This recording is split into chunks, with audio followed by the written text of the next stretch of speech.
back to the open arms of a love that's way too deep. And if somebody loves you, they always love you. I look in your eyes, and I know that you still care for me.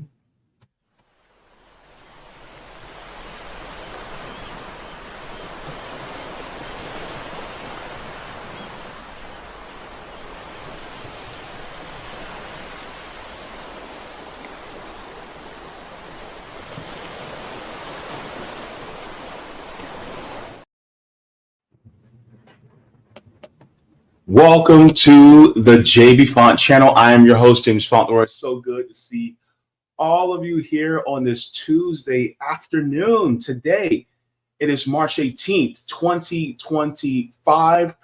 Of course, you guys have me. Hello, everybody that's watching on my channel. And I'm also dual streaming today on RBN as well as on Rumble. So welcome back, everybody. Good to have you here to join in on the conversation that we had that's ongoing.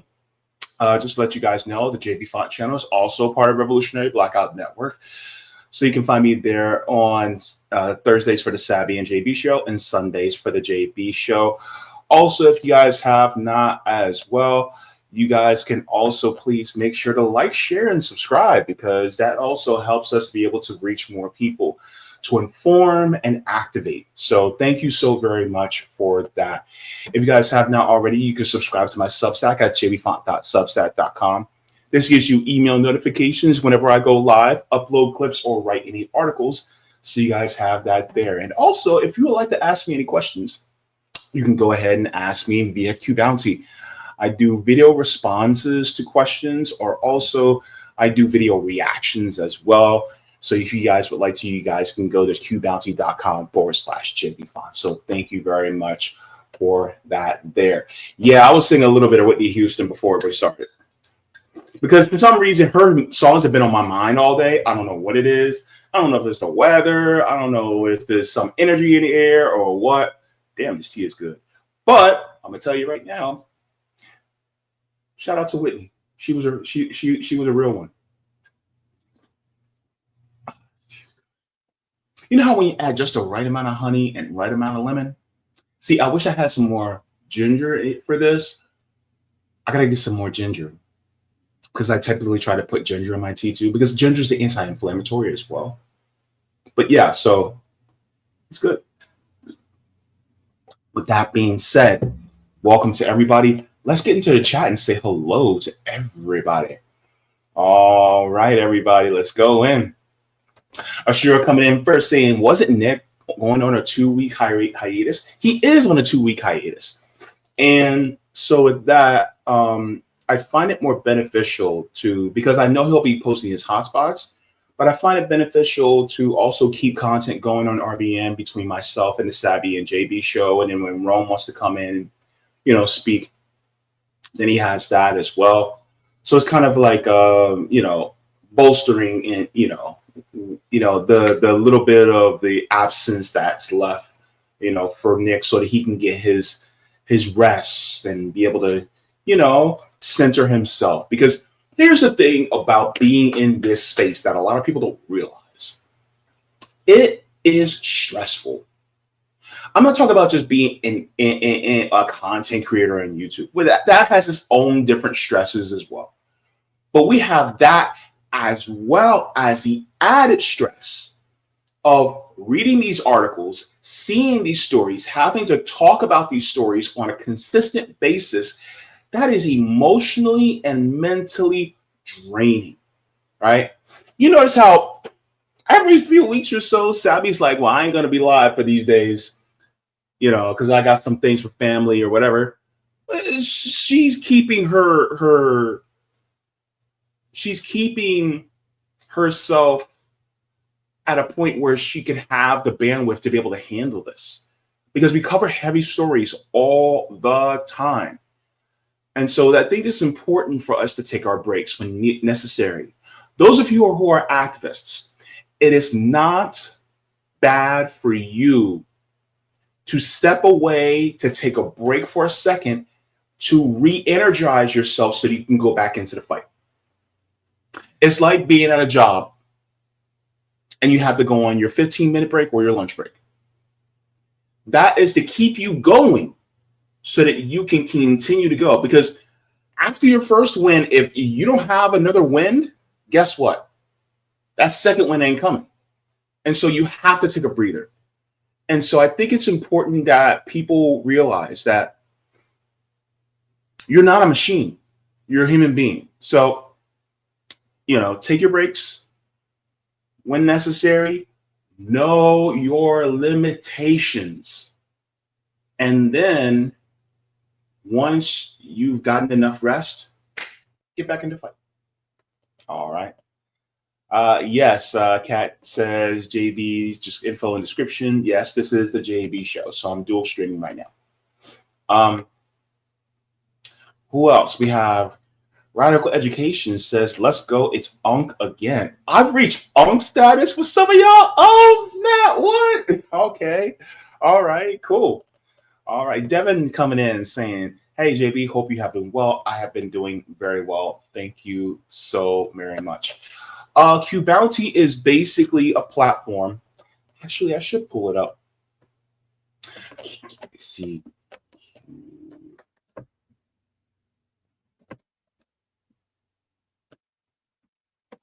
Let me share it with you since you're asking.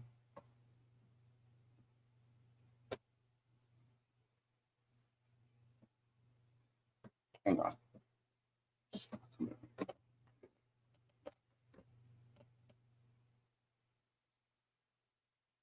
So Qbounty is basically a website where you can ask questions of different creators, and then we can give a video response. So think of it as almost like a super chat outside of YouTube. Hang on.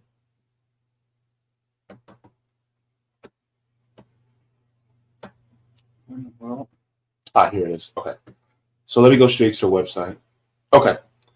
So I'm going to share this with you. Sure. So, and the link for me is in the description, but it says connect deeper with your fans, monetize your passion. So you can look at the creators.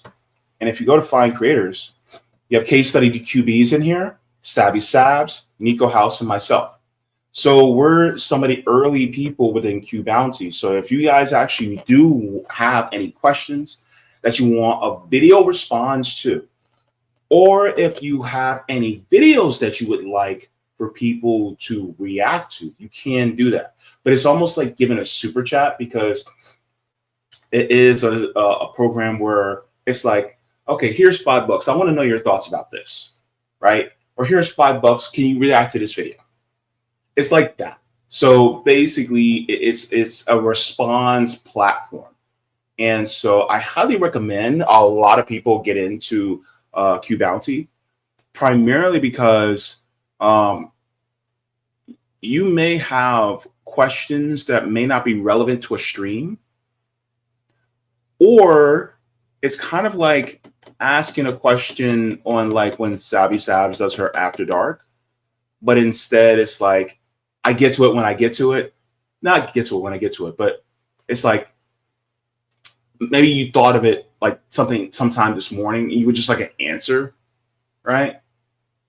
So it's a way to do that. It's also a way to support your favorite content creators that are in the independent media. So it's a great website. So if you would like to, the link is in the description. And if you guys want to subscribe to Case Study QB, Sabby Sabs, or Nico House, they're right there too. So it's great. Qbounty is actually a really good website. I'm very impressed with it, actually. And I think there's a mobile app too. So there you go. We have Traveler's Wolf coming in saying, JB, good to see ya. Was JB in the Harry Potter films? I actually never actually sat down and watched Harry Potter. Though, everybody tells me I'm Hufflepuff when it comes to the houses, I guess it is. So, whatever that means. But, yeah. So, thank you very much for that. It's the jumper. What jumper? You mean the balloon?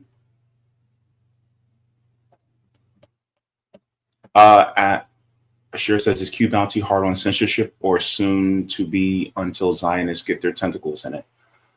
No, it's not. I've reacted to some things that I probably would never react to on this channel. And it's not that it's anything bad. It's just different, something that I normally wouldn't react to. I think I reacted to something from Cameron. Yeah.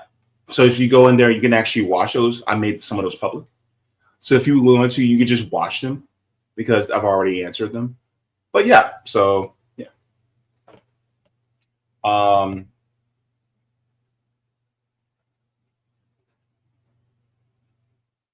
You see, we have Topher 1010 says, good afternoon, RBN fam. Good to see you.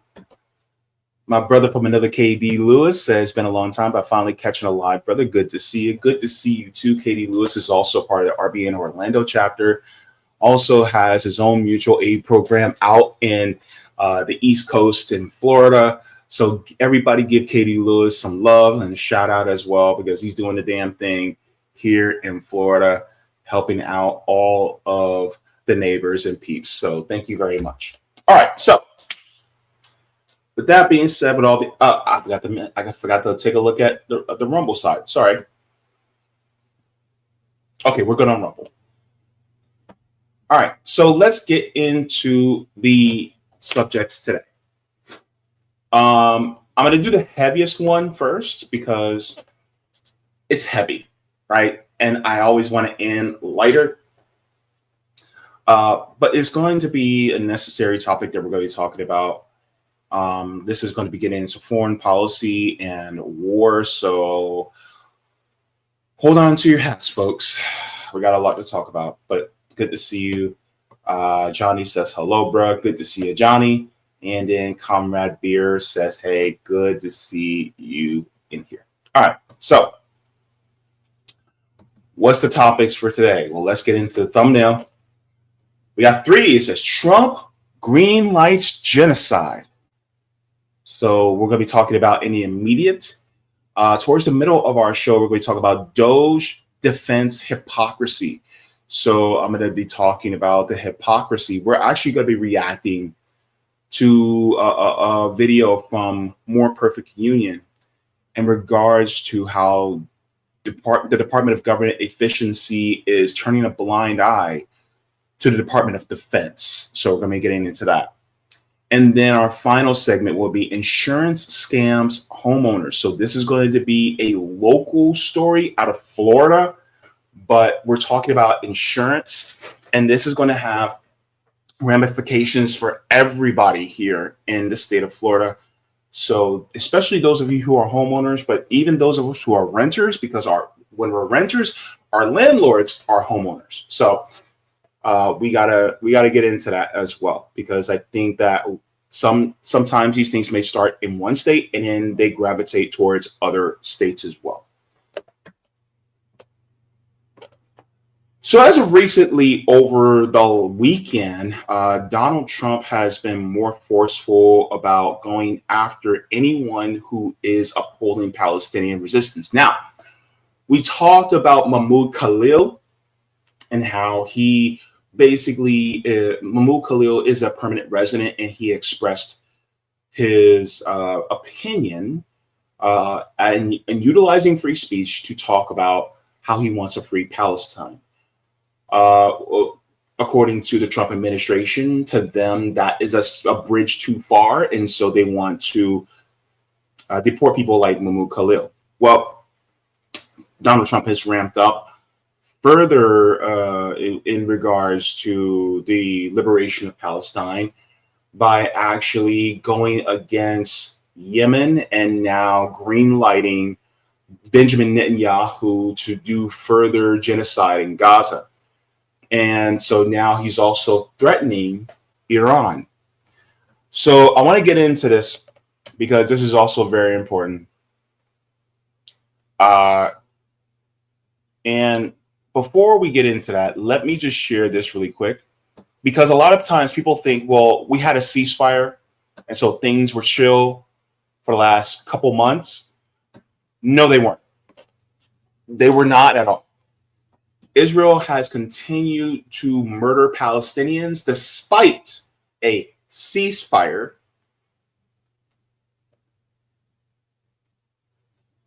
because Israel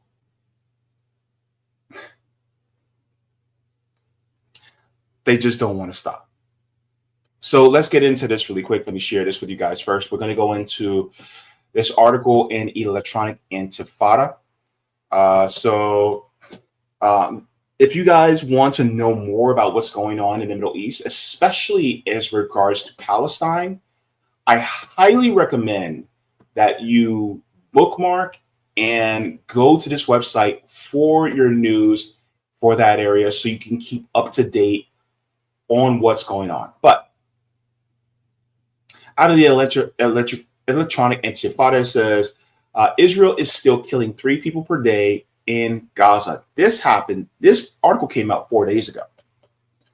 So we're not going to read the whole thing. We're just going to read just a little bit. So it says, in Gaza, Israel's closure of all crossings has continued for almost 2 weeks. Palestinians are reporting severe water and food shortages as Israel uses starvation as a weapon of genocide, and the rights group Al-Haq started. So, as you can see, the tweet right here, Palestinian human rights organizations condemn Israel's use of starvation as a weapon of genocide. This is a war crime, by the way, everybody. It's a war crime, folks, because the thing is like, this is collective punishment against the people that are civilians. You're starving the civilians to get at another group. That is collective punishment. You want to know what else is collective punishment that has happened? We've had collective punishment dealt with us on this very soil. It was called 9/11. Now, despite the reasons behind what Osama bin Laden did, because he was focused on what was going on in Palestine, if you actually read the letter from Osama bin Laden.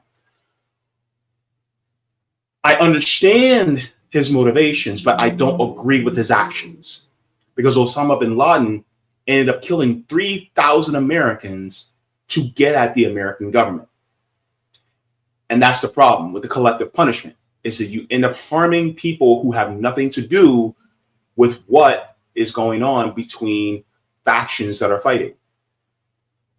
Is it really a fight? It's more of it is a genocide, but you have the Palestinian resistance versus Israel. And instead of going directly after Palestinian resistance, they're actually going after the people who are innocent citizens, civilians. So this is what they've done. Let's continue on further. And this article says, Israel's decision to reimpose a total blockade of all humanitarian aid entering the Gaza Strip, particularly during the month of Ramadan, is yet another example of Israel violating the ceasefire agreement and provides further proof into its manifest intent to eliminate Gaza's population by creating conditions of life calculated to bring about their destruction, and continuing breach of provisional measures of the International Court of Justice.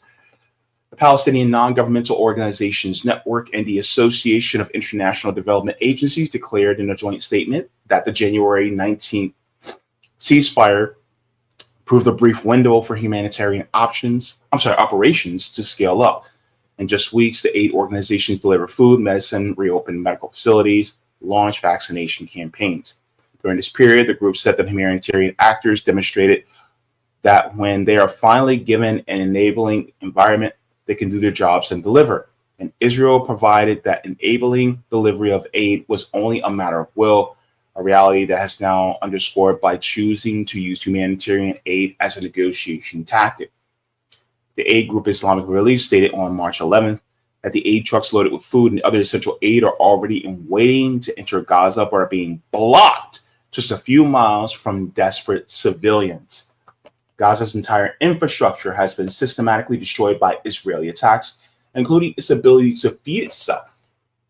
More than 80% of Gaza's agricultural land and more than 2/3 of its agricultural wells have been damaged or destroyed, and most cattle have been killed, leaving families in Gaza now almost entirely dependent on imported supplies. The scarcity has caused prices in local markets to skyrocket, making even the most basic necessities unaffordable for the poorest and most vulnerable. Here is the thing. I want you to think about this. If we were to go to war with another country, let's say hypothetically, I don't think China would ever escalate anything because China ain't about that. But let's just say hypothetically in another universe, China says, okay, we're going to escalate things. And then they decide to destroy all, like 80% of our agriculture, our farms and our ranches in this country. And then our areas of water are taken out by this country. Can you imagine the amount of carnage that would happen because of that? How many people would starve to death? How many people would, be subject to other diseases because you don't have clean water? Then this subjects you to infections, dysentery, many other different things. And yet this is what Israel is doing because they literally have control of it. So the problem is that people go, well, Hamas, when in reality it's Israel that's actually doing the carnage. They're the ones that are holding back the humanitarian aid. They're the ones that are preventing people from actually being able to eat so that they can still survive. They're the ones that are holding back the water and the fuel and the electricity in order for people to be able to live. And so this is what's been going on this entire time, entirely, since the ceasefire started. Because to Israel, a ceasefire really just means a slowdown of the genocide. We're not going to genocide as much. To the Palestinian resistance, a ceasefire means a ceasefire. That means everything stops. So who's holding their end of the bargain more?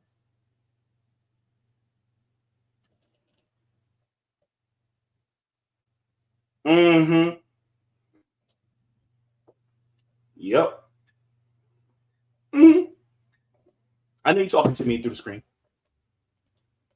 So that's what's been happening. So let's get into what's been going on with Trump. So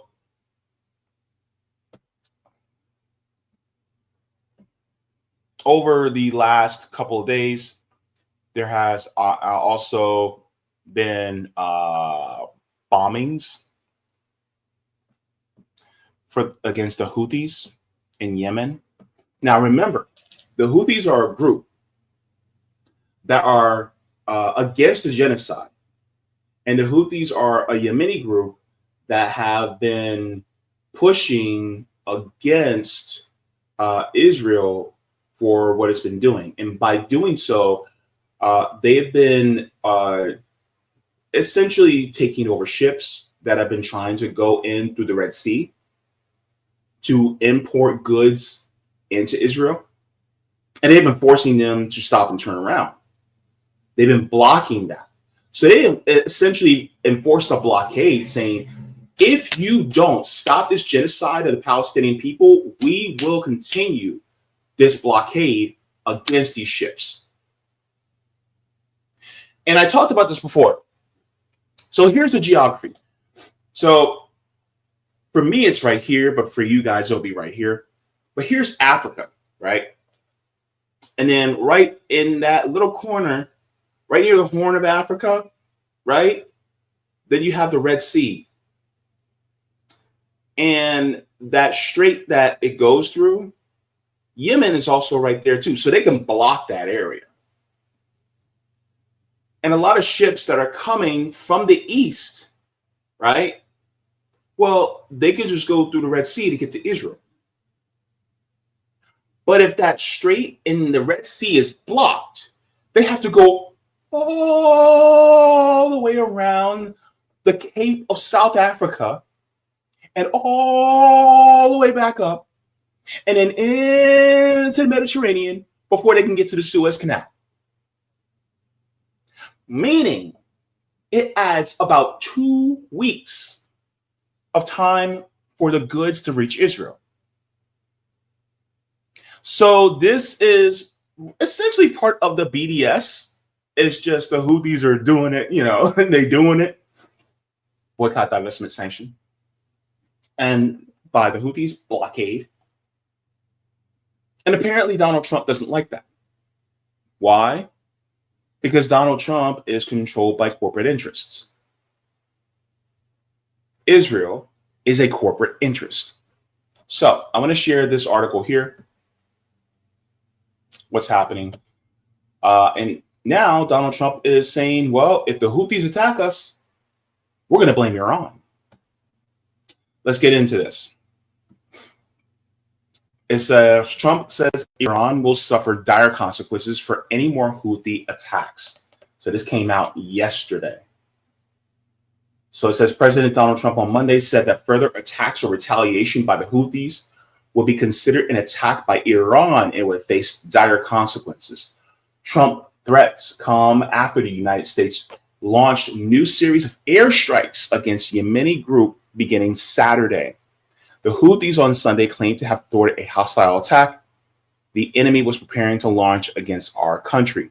A U.S. official told ABC News that the Houthis fired 11 drones and 1 ballistic missile at the USS Harry S. Truman aircraft carrier in the Red Sea on Saturday, none of which came close to hitting any U.S. vessels.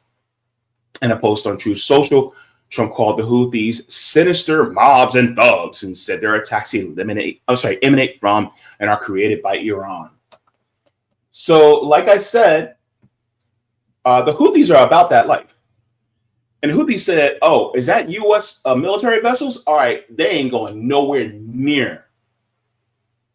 They're like, stop. Get on something. They said no. And so this is what is going on. And now Trump is saying, if the Houthis do this, I'm blaming Iran.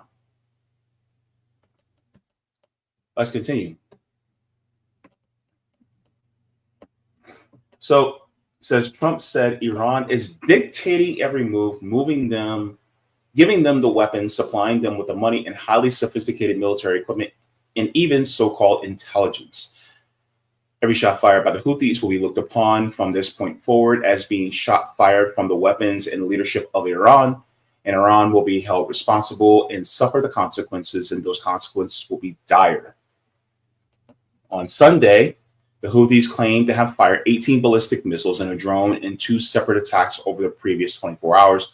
All drones were down by fighters, 10 shot down by Air Force planes and 1 Navy plane, while the ballistic missile was not intercepted as it fell far short of the vessel. Trump describes the U.S. strikes as a decisive and powerful military action against the Iran-backed group. The Houthis have been targeting Western-linked shipping and launching munitions into Israel since the fall of 2022 in protests of Israel's war against Hamas in the Gaza Strip. This is the narrative that's being painted right now, and I just want to let you guys know. This sentence here that says, in protest of Israel's war against Hamas in the Gaza Strip. Let's make one thing abundantly clear. This is not a war, it's a genocide. If you have a paramilitary group, right, which is a merry band of people who have some munitions that are fighting against a nuclear superpower, is that a war? Because a war denotes that there are 2 equal opposing sides. But it's not a war. And it's not that they're trying to defend Hamas. They're trying to prevent the destabilization and the destruction of the Palestinian people. And what Hamas and the PFLP and many other groups are doing, they're providing resistance to the settler colonial state of Israel, because Israel is trying to force them off their land so that they can take it over. That's what it's about. And if anybody wants to learn more, you can always do your research and go into it. You have many different resources, right? You have many people like Norm Finkelstein, Max Blumenthal, Aaron Mate. You have Miko Peled. You have, I'm trying to go through my brain here. You talk to people like, look at Norm Finkelstein, like read some of his books, but get into and talk to people who are Palestinian about what they've been going through. And by the way, this didn't start on October 7th. This started back in really 1948, when they decided that they were going to settle, really just take over and kick off the people off their land.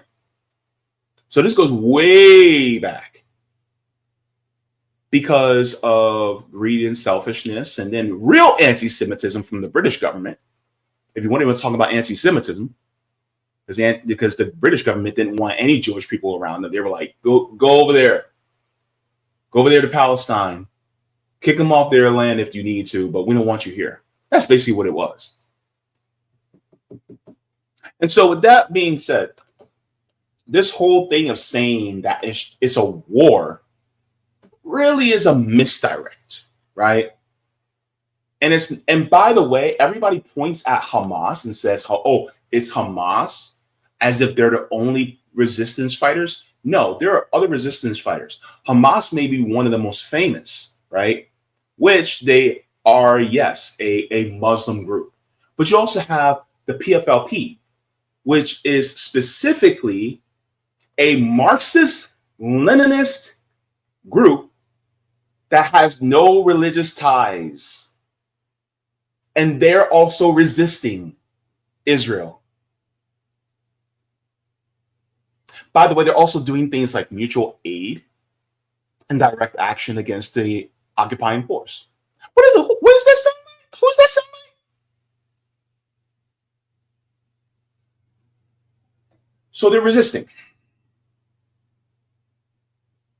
And the United States and Israel are considering anybody who resists their stranglehold, their hegemony, as terrorists. Let me remind you, up until 2008, Nelson Mandela was declared a terrorist by the United States. Yeah. Right, Nelson Mandela, the same guy that got to visit the White House and sit with President Obama. Yeah, they considered him a terrorist. So with that being said, resisting occupation and apartheid and a genocide, does that really make you a bad person? If I see a poor old man getting beat up by a bunch of young men, if I decide to help that poor old man, am I the one in the wrong? If you see a child being beat up by an adult and you clock that adult to keep them from harming that child, are you in the wrong?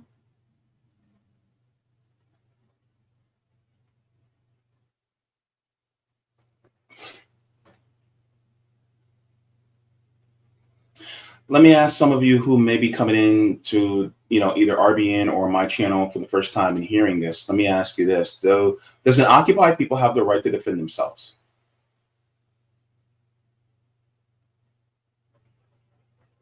If your answer is yes, welcome. Because you believe in Palestinian liberation. You believe in liberation of all the peoples around the world that have been taken over forcibly by a lot of these Western governments. Anyway, let's continue.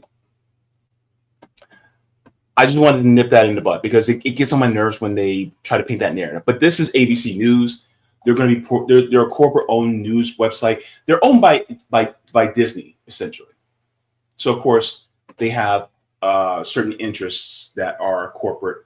It says they have waged an unrelenting campaign of piracy, violence, and terrorism against Americans and other ships, aircrafts, and drones. That's what Trump said on Truth Social. We will use overwhelming lethal force until we have achieved our objective.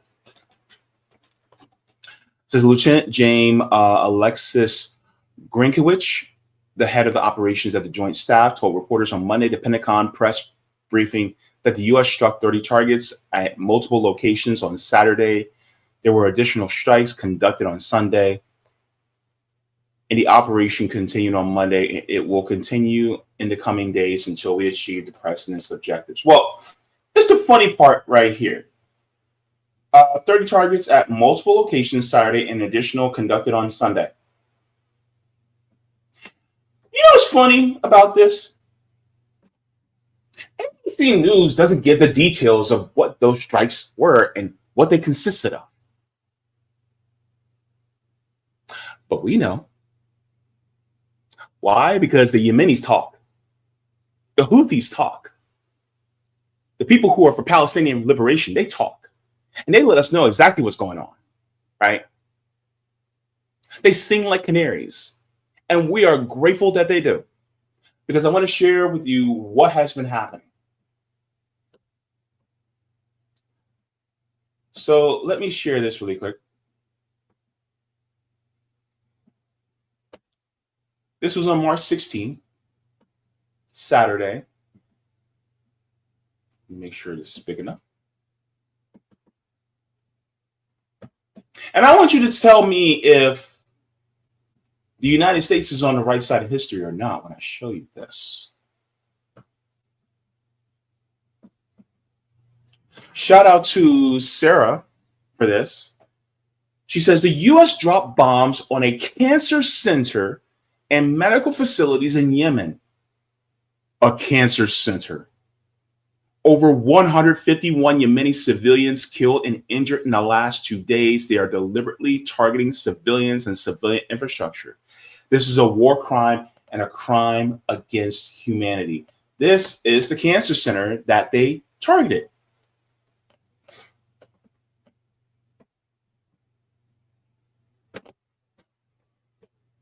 I thought they were going after the Houthis.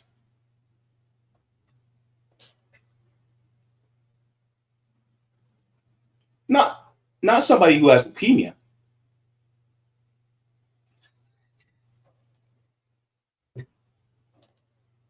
What does somebody with lung cancer have to do with the resistance that the Houthis are doing?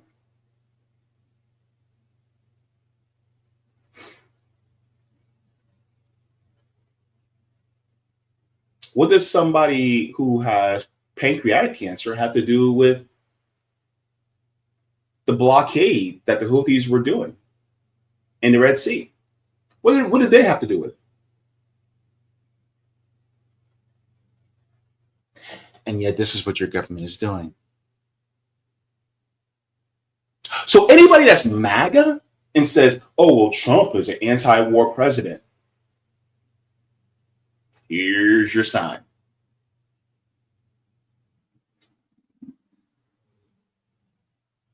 Because as far as I know, Trump has never been anti-war. This is the same guy that had General Qasem Soleimani murdered, fired missiles into Iran, risking us war with Iran, and going after an Iranian general that was trying to keep peace in the region, that was literally fighting ISIS, that was literally fighting terrorists, actual terrorists. ones that were created by the CIA in the United States. Oh, but they didn't like that. They don't like that. They don't like that. But this is what they're doing. Hospitals being bombed with your public dollars.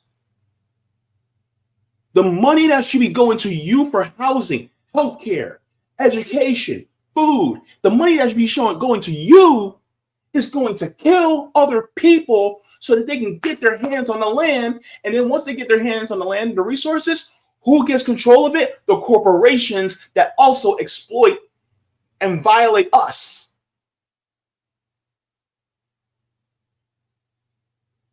And you mean to tell me that we have to choose between blue fascism and red fascism? Because make no mistake, even if we had a President Harris, this would still be going on, because she made it abundantly clear that she would be backing things like this too. So much for that black girl magic.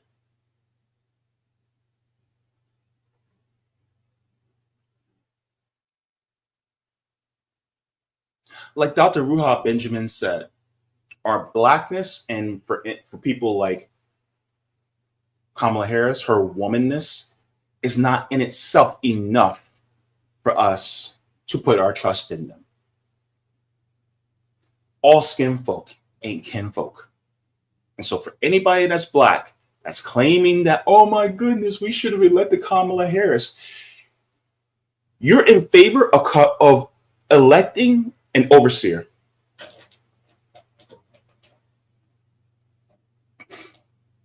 Which in my view is a coontastic view. So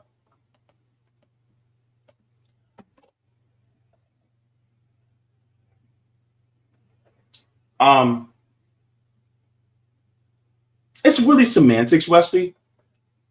Essentially, it's the government that is over people like you and me.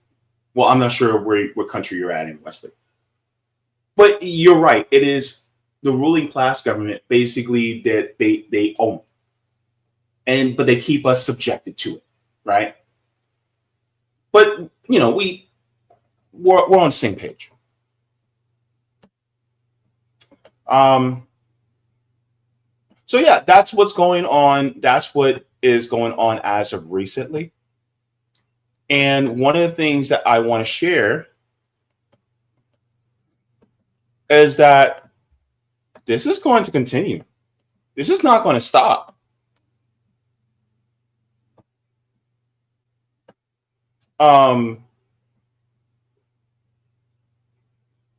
Let me share this.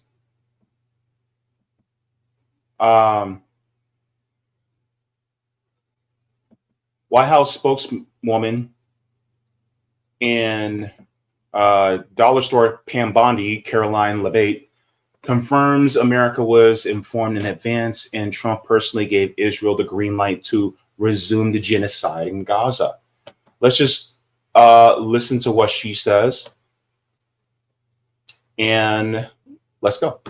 Well, the Trump administration and the White House were consulted by the Israelis on their attacks in Gaza tonight. And as President Trump has made it clear, Hamas, the Houthis, Iran, all those who seek to terrorize not just Israel, but also the United States of America will see a price to pay. All hell will break loose. And all of the terrorists in the Middle East, again, the Houthis, Hezbollah, Hamas, Iranian-backed terror proxies, and Iran themselves should take President Trump very seriously when he says he is not afraid to stand for law-abiding people. He is not afraid to stand up for the United States of America and our friend and our ally Israel. And we know that these successful defensive strikes that took place over the weekend against the Houthis in the Red Sea were indeed successful. We took out some of their leaders, and the Defense Department is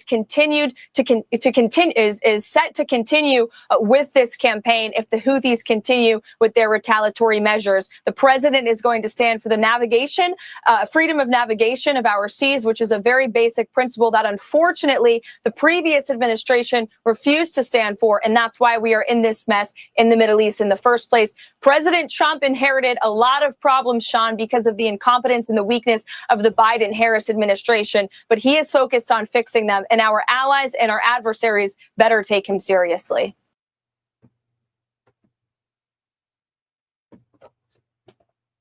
So all hell will break loose. Okay. It's been loose for years.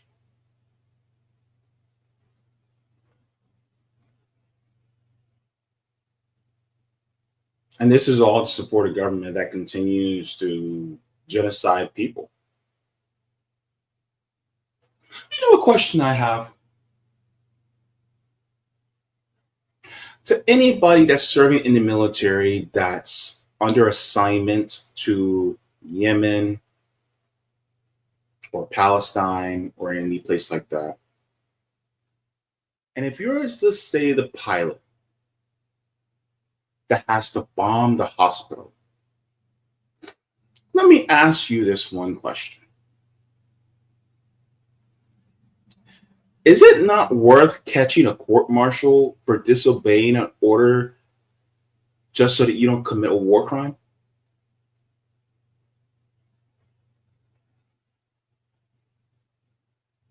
Wouldn't you rather go to jail than to murder innocent lives?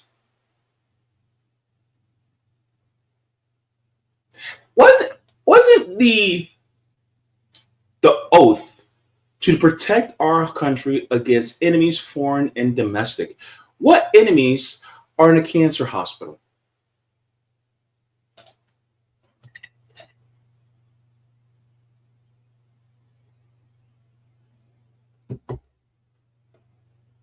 Don't worry, I'll wait.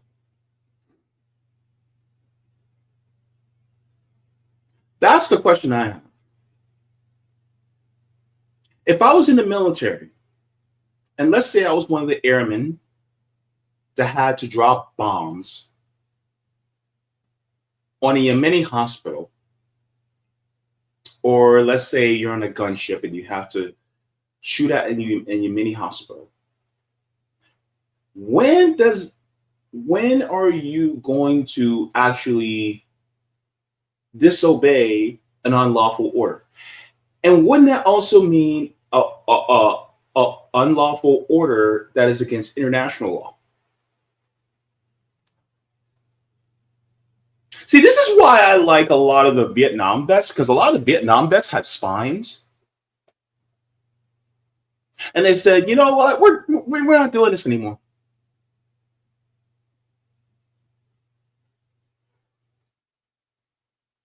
I hope to see more people who are in the military say, you know what, we're not doing that. Absolutely not. That's against international law. Fine, court-martial me.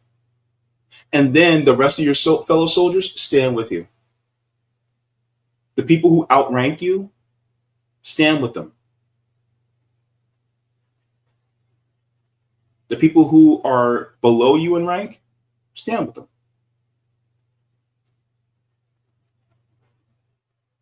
Because there's going to come a time where we're going to have the Nuremberg trials 2.0.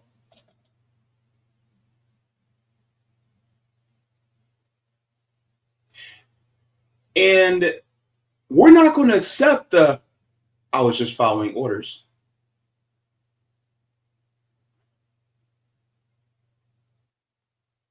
What did Magneto say in the movie? I know it's fictional, but Magneto said, my life was at the mercy of men just following orders.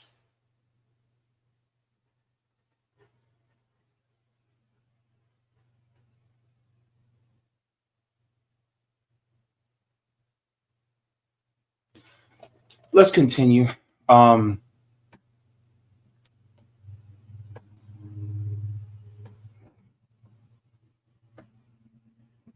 want to share this as well.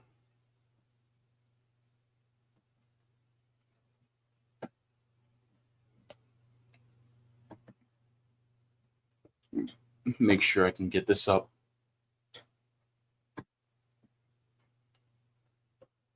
Is this?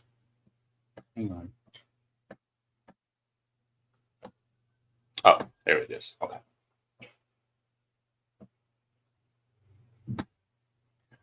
I want to share what a doctor shows that's going on in Gaza right now.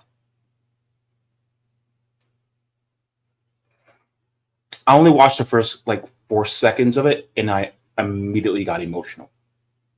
But it is important to see.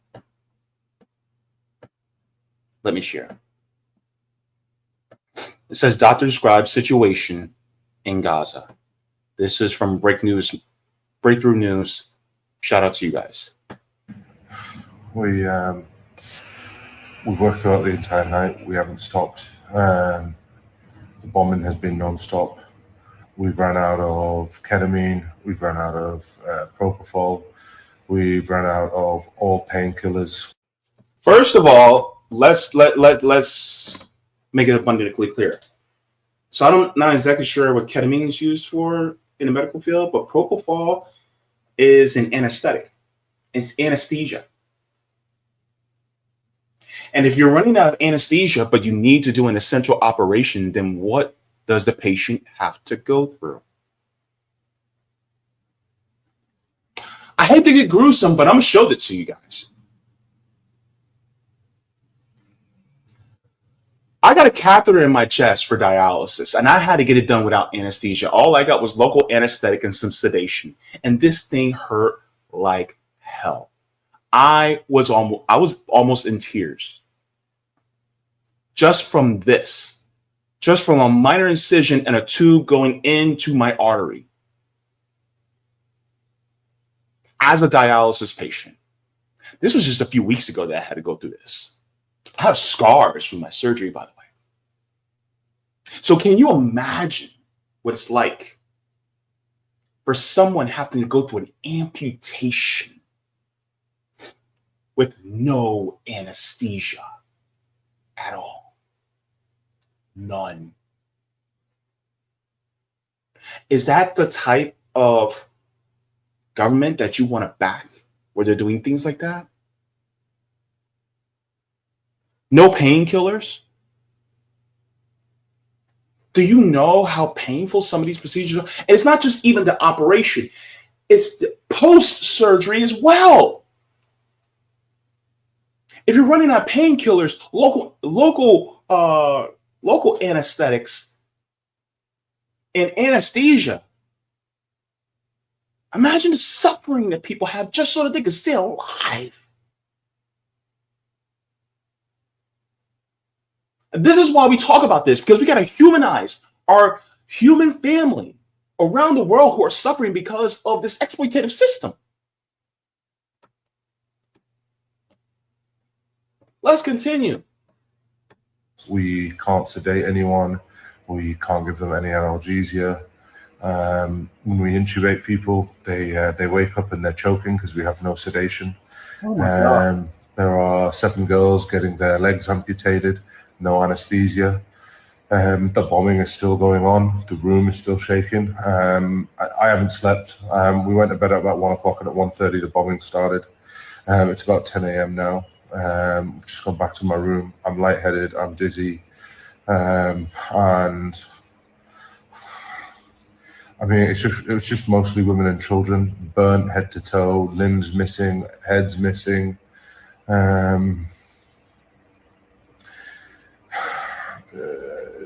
There's a video I put up on my story of me doing the chest drain. The gentleman that did the chest drain, and he died on the way to the CT scan. There's another video of 3 girls laying on a bed. That's his 3 girls who are now orphaned. Their mother didn't even make it into the hospital. She was killed along with their other sister. I don't know what to tell you. I was here in June, nothing to this intensity. This is unbelievable. And the bombing is still going on. The rooms are still shaking. The screams are everywhere. It's insane. I need to just take 15 minutes, or even an hour, just to rest, to go back in there and go back down again. I feel awful to leave, but I've been there all night and I haven't stopped, and my legs are shaking, and I feel dizzy and lightheaded. The smell of burnt flesh is still in my nose.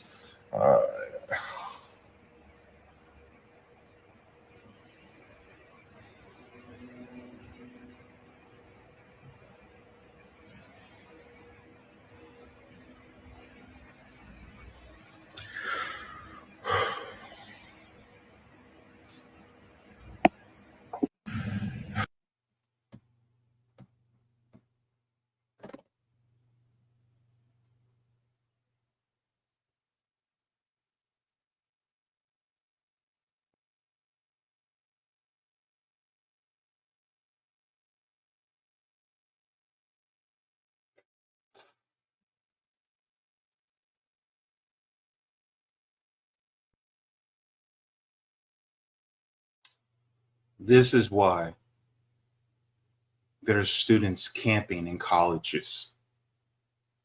This is why there are people marching in the streets. This is why people like Mahmoud Khalil spoke out. This is why you have channels like this, like these, that are constantly speaking out. And make no mistake, for anybody that says, well, that's way over there, that does have no effect on us over here. That's the testing ground for what they're going to do to us. The police literally train over there so that they can do the same things to us. If they're doing it to them, it's just a matter of time before they do it to you.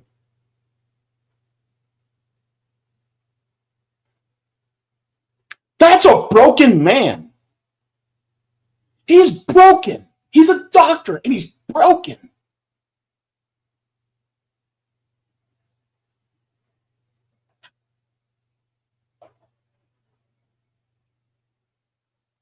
Doing what he can to save lives to the point where he's up for hours and hours and his legs are shaking and he's getting dizzy because he needs to eat, he needs to rest, but he can't because he has lives to save because you've killed all the rest of the doctors. You killed the nurses.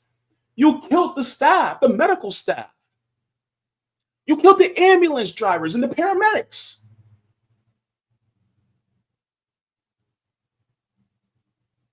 And so some of these people, even if they survive, they can catch infections. They can bleed out if they're not taken care of. Or they can even just starve to death.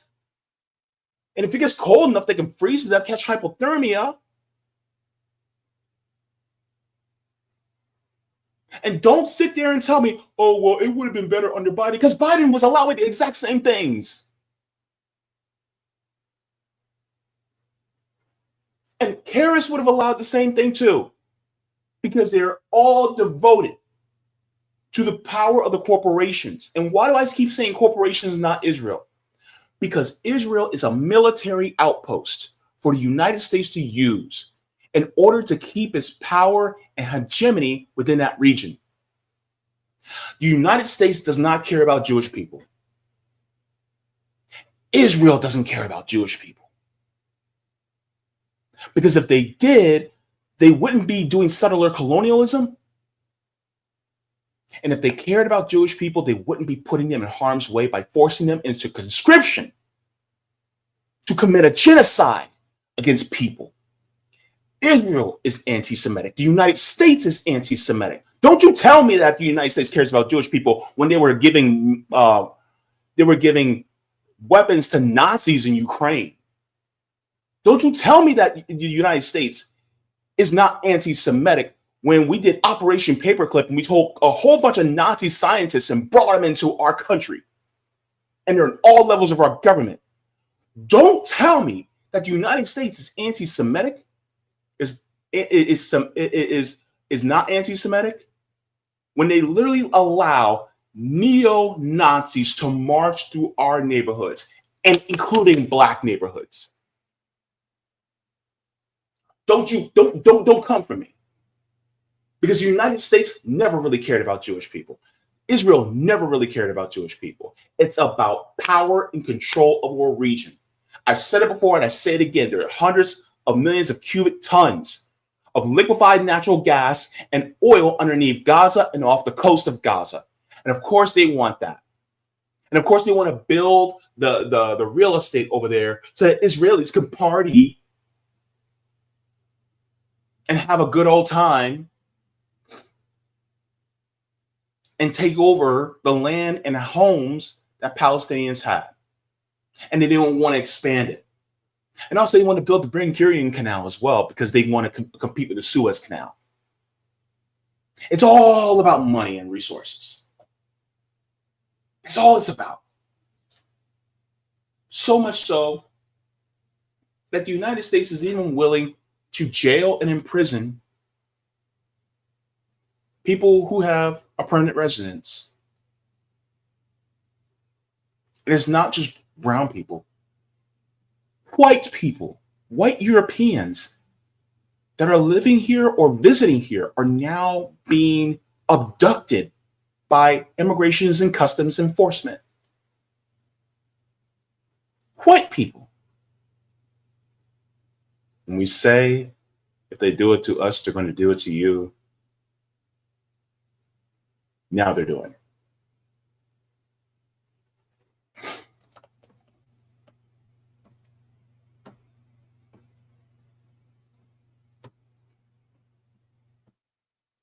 American Medical Association, where the hell are you?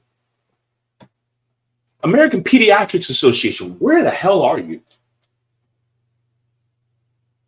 All of these medical scientists, doctors, administrators, the nurses, the specialists, where the hell are you speaking out?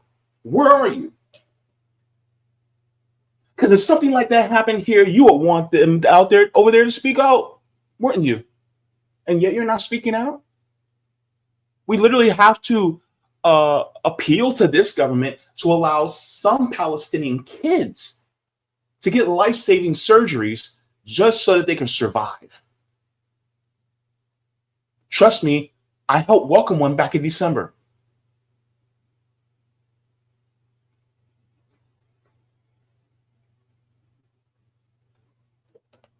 And this is the same government that talks about terrorism.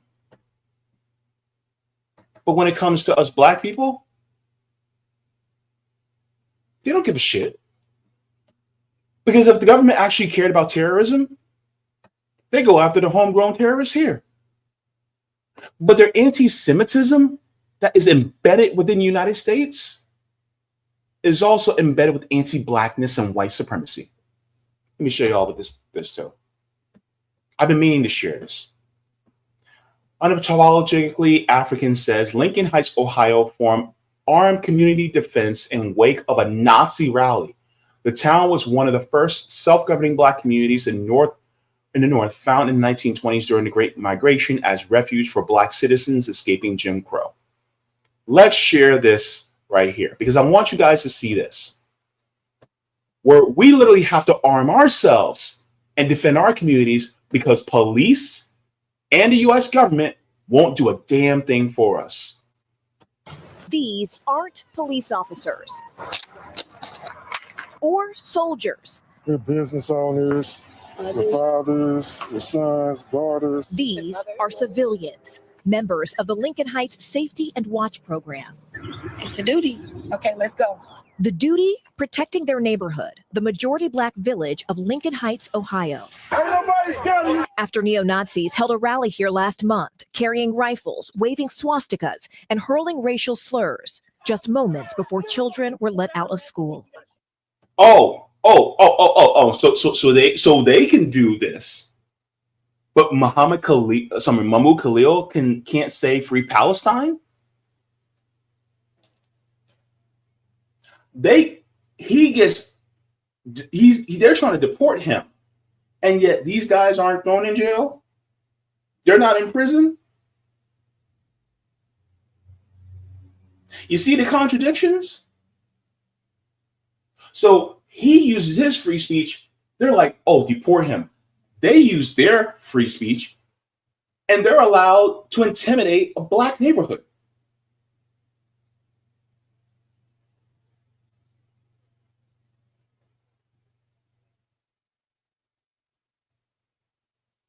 There's congruency between Nazism and Zionism. Remember that. Let's finish this up.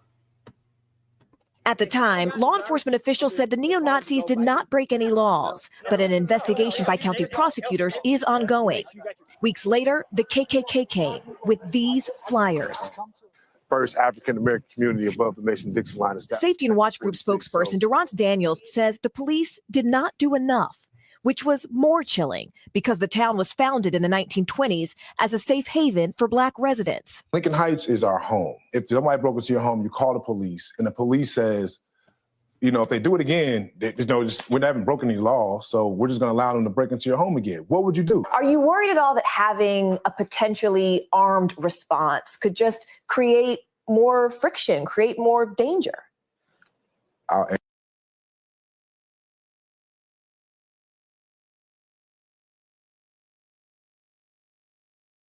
Let me answer that question, because I really want to make this abundantly clear. Her asking that question.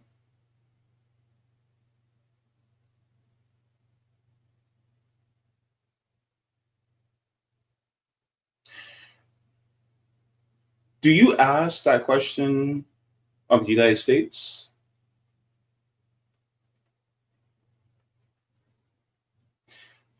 If somebody's coming to threaten your area and you show them that you're strapped,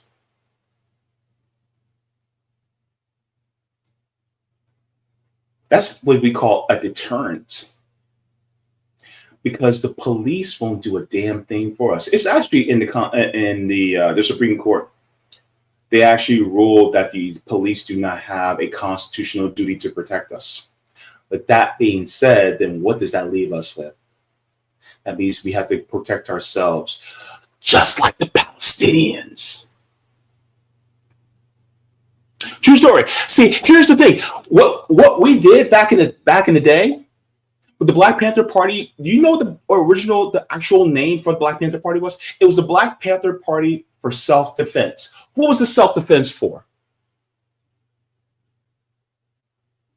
Need we remind you, it was against white supremacists and racist police that terrorized their neighborhoods.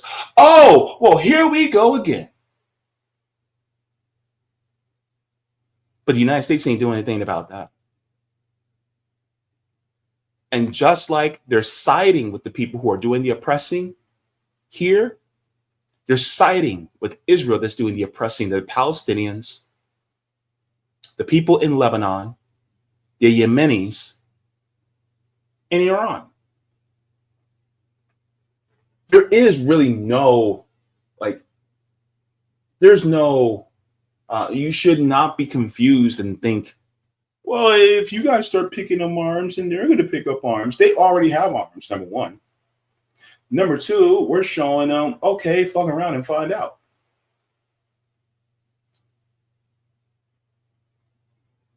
And this is one of the things that gets me, and I know this segment is going a little long, but I just got to say this. A lot of times, some black people say, well, I'm not my ancestors. Baby, a lot of your ancestors threw them hands, threw them elbows, threw some knees in order to resist being captured, taken on a ship, and brought over to this land. We are our ancestors, but we just have to be like our ancestors that fought back. You have to awaken that inner Nat Turner in you. And white people, that inner John Brown has to come out. Because I have no tolerance, none, for white supremacist group to terrorize us or a Zionist group to terrorize other people around the world, especially Palestinians. I have no tolerance for that. And that's what the United States backs both of. Let's continue. Answer that by saying, I've never felt safer as a Black man in my community than I have right now. The mayor of Evendale, which oversees the police force that responded that day, said in a statement to NBC News, "Our emphasis on de-escalation and public safety resulted in the incident's resolution without injuries to any of the persons involved." But residents here say they can't afford to wait. Every day, the Safety and Watch group escorts children to school and patrols the streets. Why do you all wear masks? Those Nazis, we have reports of them finding our backgrounds. So we're not hiding ourselves from the residents, but we're protecting our family from what we're doing out here. While many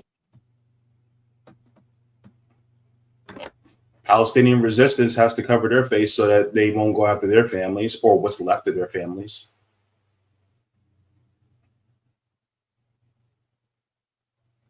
Because it's not just the people who are white supremacists. These aren't just some, and I don't mean to demean like all white people. I'm talking about the racist ones. They're not just some Jim Bob that drives a truck and lives in a double wide.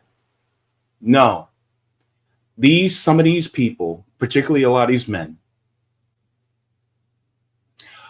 are judges, police officers, prosecutors, business owners,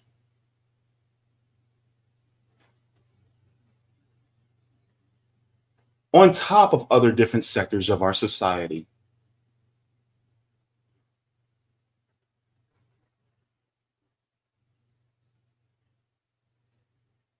Some of them have a New York accent. Some of them may have an accent that from Massachusetts. Some of them may have a Chicago accent. Some of them are from California. It don't matter. They're not always from the South. And we're talking about here in Ohio. So let's get real. These are people who have real institutional power that are also in these groups as well. Many locals do support the security group. Some, like business owner Eric Ruffin, say they wish the group wasn't needed. We don't want to become what we hate. We don't want to become a group of people that walk around feeling like we have a reason in America to have to protect ourselves. And this. What we do, and we've had to have that. We've had that reason. We had that reason for 249 years, bro. What are you talking about? All the slave revolts that have happened, we have had a reason. The Native Americans had a reason for 500 years to protect themselves. We have had a reason for 400 years to protect ourselves. Many groups within South America had many reasons to protect themselves. The Palestinian people have reasons to protect themselves.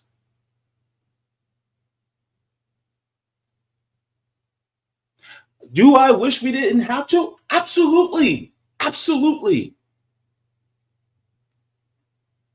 But oppressors speak a certain language.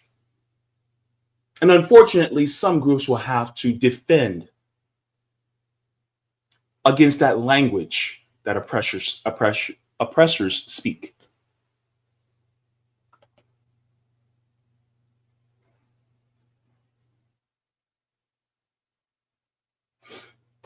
Let's finish this up. Community Stand up. Stand up. is You're not not alone. backing Sending down. their message. Morgan Radford, NBC News, Lincoln Heights, Ohio. So when it comes to what Donald Trump is doing, you don't think Donald Trump's not going to want to crack down on groups, black groups like this that are patrolling their community, to making sure that the community members are safe? Black Americans? Oh, you don't think he's not going to crack down on them too? Just like he's cracking down on the PFLP and Hamas and Hezbollah? Oh, baby. COINTELPRO is going to be on crack soon. It's coming back with a vengeance.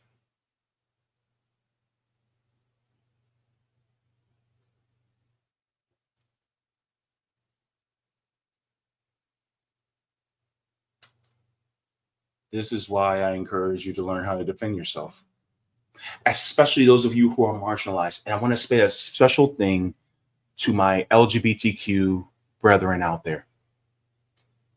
Baby, listen to me. Learn to defend yourself.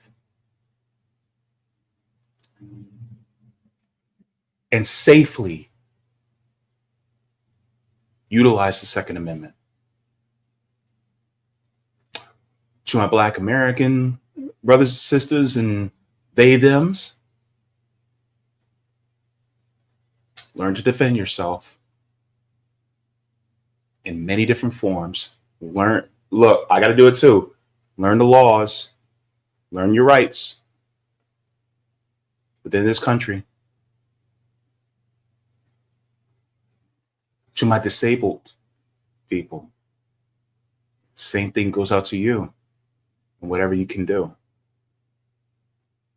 I do not trust neither party nor this government as far as I can throw it. Just be safe. And this is why you build community, because there's strength in numbers. If you're really going to resist, you got to resist.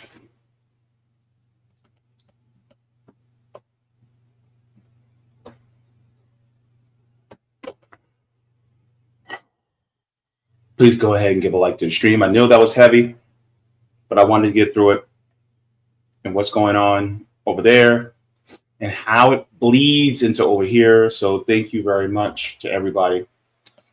So let's go into the chats. Let me check on the Rumble side. We're going to the Rumble side. Let's go into here on the tube.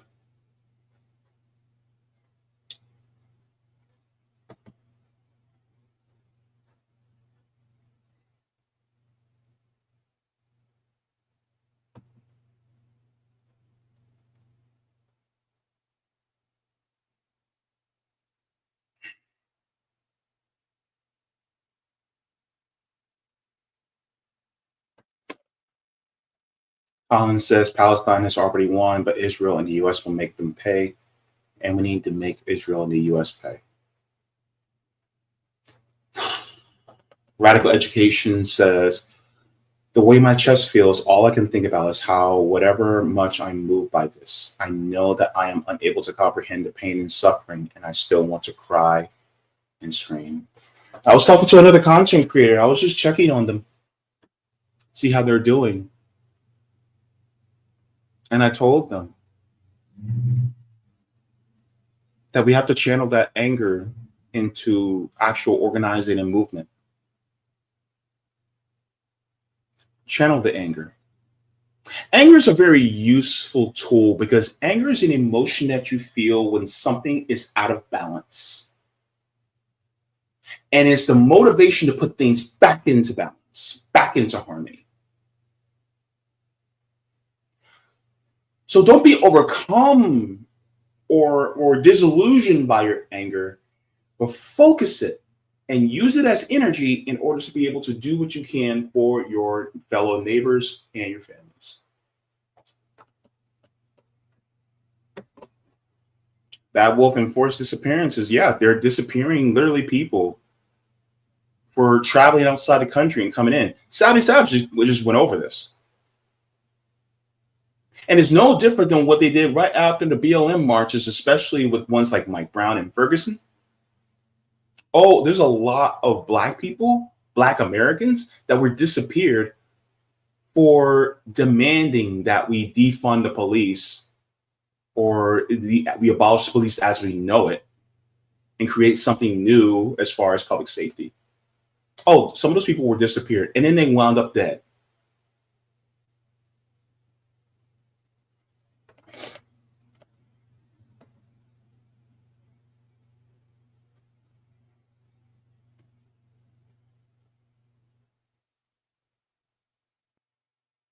Bam says shameful. He said mostly women and children. That's mostly who's dying right now in places like Gaza. and in Yemen.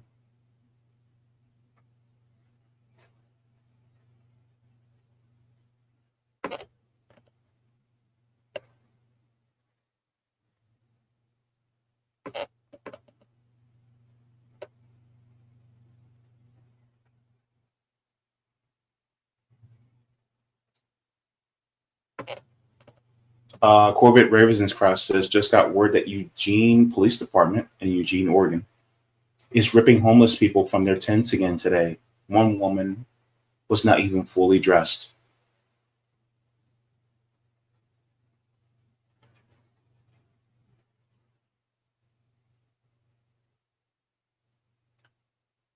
That's our government, folks. Instead of just giving people housing, which we can afford to do, we'd rather put these people in jail. And it's actually more expensive to keep them in jail. It's just sad.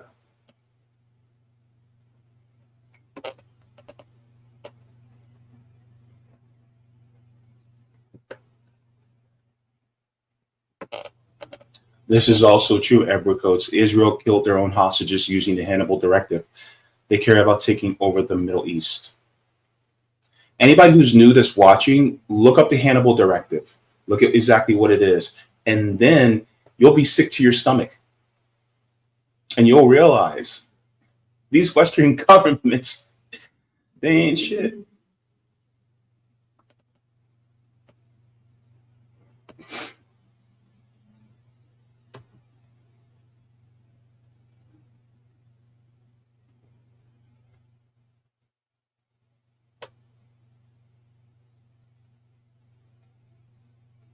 Let me continue.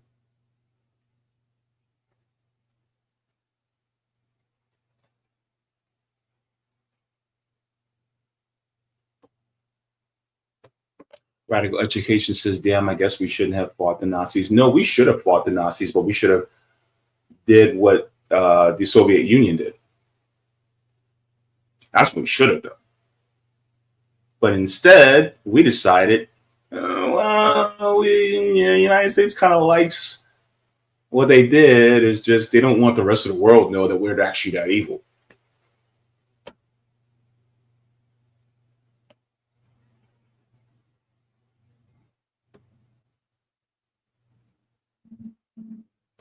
Katie Lewis says black folks should have took arms like this. We were hamstrung. We were defanged by the institutions that basically said that, oh, we need to be like Dr. Martin Luther King Jr. and practice nonviolence as a principle. Whereas somebody like Kwame Ture said, I believe in nonviolence as a tactic, but not a principle. Because if I keep letting you beat me and beat me and beat me and beat me to the point where I'm dead, well, what type of liberations in that? And that means that you think that you're going to have, you think that they have a conscience. And then if they see some of you beaten and bruised and broken and bleeding and dead, then they'll suddenly come to go, oh my God, what am I doing? This is wrong. You're speaking about a people who have, or not people, you're speaking about a system that has no conscience. So therefore, you're going to have to defend yourself. Nonviolence is a tactic? Sure. Do whatever you can to avoid anything. And don't go looking for fights. But be ready to defend yourself.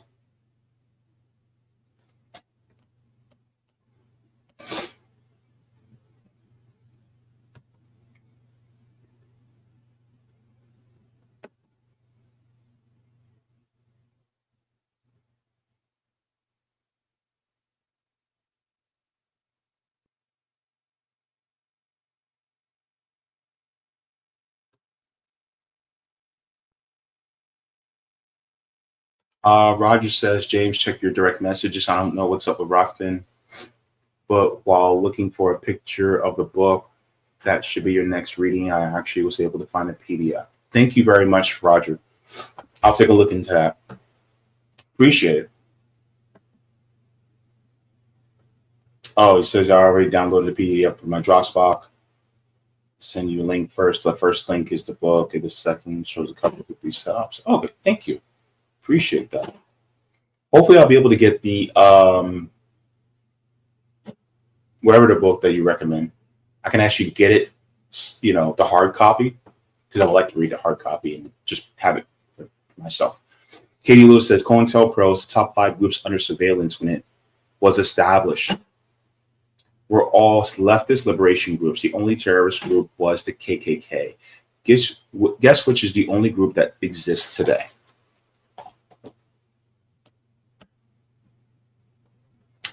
By the way, if you guys aren't subscribed to Katie Lewis's Substack, he makes great articles, and he also features other authors as well. He is on Substack.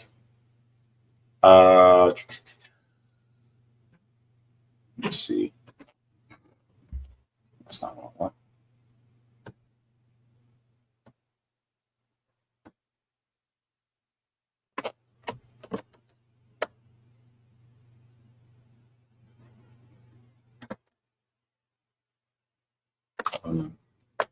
No. Wait, is it?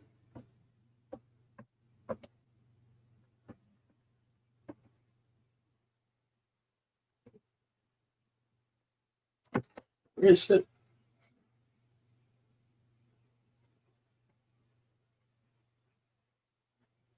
Maybe I should just go straight to Substack.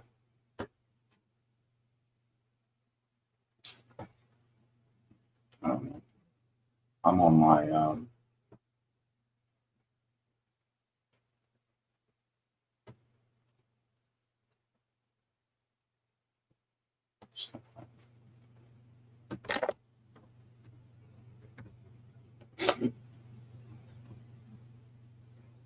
I see.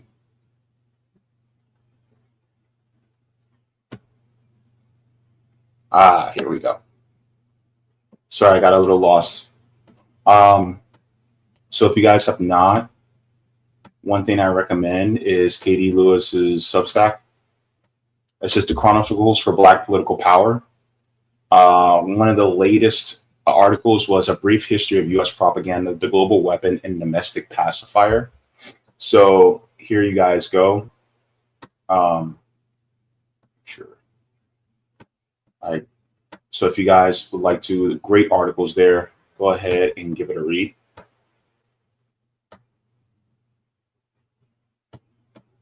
A lot of historical context and well-resourced articles. So you guys have that there. Shout out to you, Katie.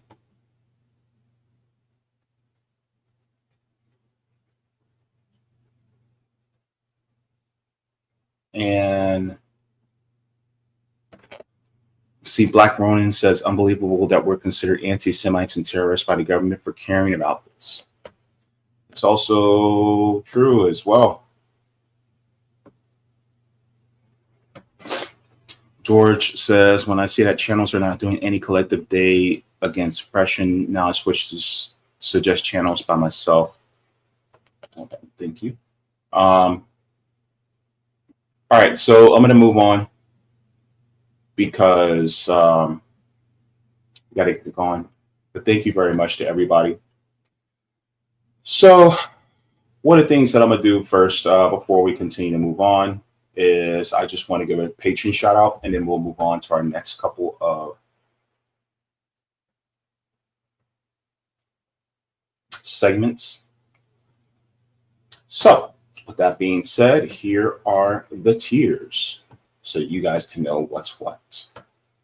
All right, so shout out to patrons on Patreon. We have Mega JB Faunters, Super Duper JB Faunters, Super JB Faunters. We have JB Faunters. We have Comrade, Solidarity, and JB members. And I just want to introduce new member. Thank you very much to Lebac. Thank you so very much for becoming a new member, and appreciate it very much for joining and contributing to the channel. So we deeply appreciate it here. Thank you so very much. And by the way, my channel is demonetized, so if you'd like to support the channel, you can support via Patreon or PayPal. So thank you very much for that. So we're going to move on into the next story. Let's talk about Elon Musk and DOGE. So DOGE defense hypocrisy. Really, this is going to be a reaction to a video from More Perfect Union that I want to talk about, because the thing is like we keep talking about DOGE wanting to cut Social Security, wanting to cut government jobs, wanting to cut funding to public institutions, public school, universities, all these other things. But they seem to be circling around the Department of Defense.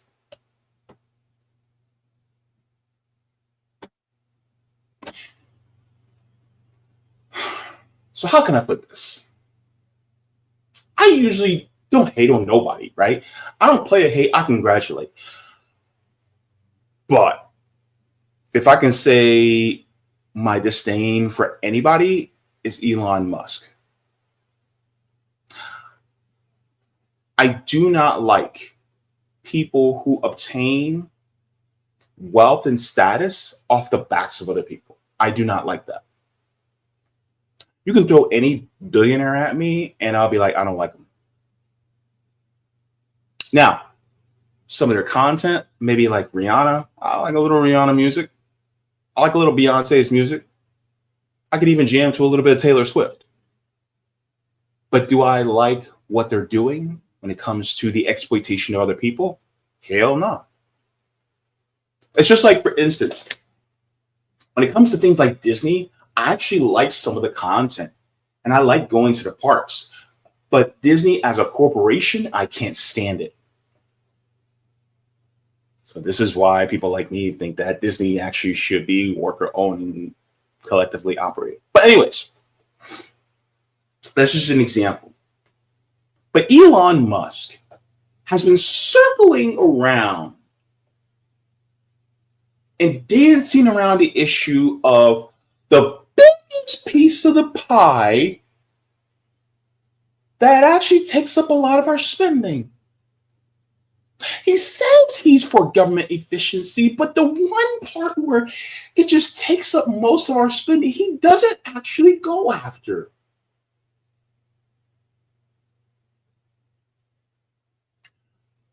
Which means there's hypocrisy there. He's inconsistent. So I want to get into this as well, because I think this is an important to get into.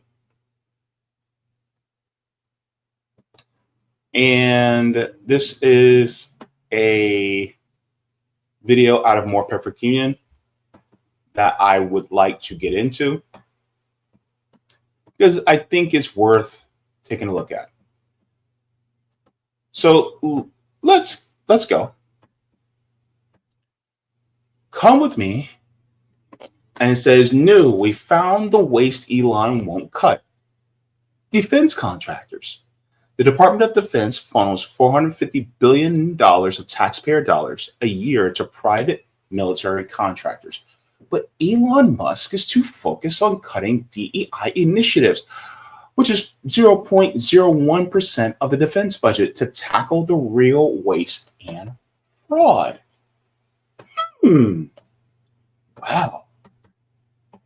Let's get into it, folks. There is so much fraud, waste, and abuse. It's everywhere. No agency in the federal government wastes money like the Department of Defense.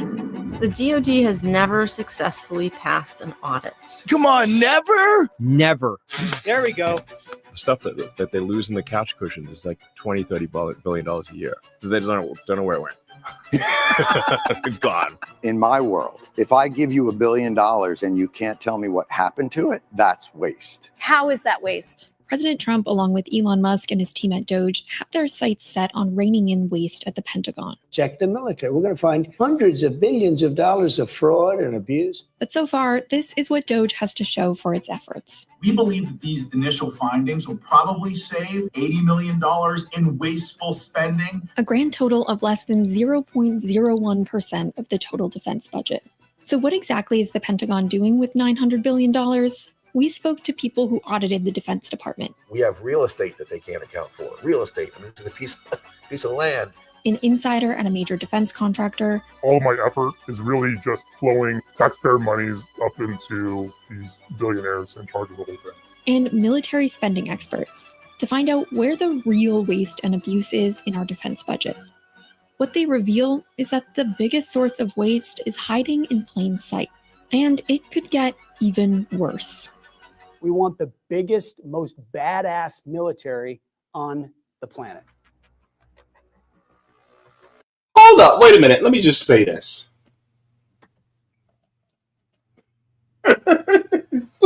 These people are so stupid. We want the biggest, most badass military on the planet. Not, we want the most healthiest population on the planet. Or we want the biggest, most badass public transportation sector on the planet.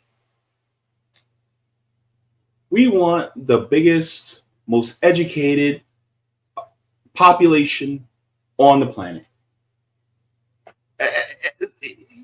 It's just like, we need guns, more guns. Like he's Neo. Give us guns, lots of guns, right? And my thing is like, this is the equivalent of you having a half-eaten bagel, some condiments, and maybe a half or a quarter gallon of milk that's about to go bad in your fridge. But you think, oh, we need more guns for the house. We need more ammo. And you're sitting on a pile of them. But then you're like, man, I'm hungry. Lord, I don't know if I'll be able to get through this entire video, but there's a lot to get through. Almost every audit I did was very obviously a wasteful project in one way or another. Paul Kennedy worked as an auditor for the Department of Defense Inspector General's Office, an agency tasked with preventing waste, fraud, abuse, and mismanagement.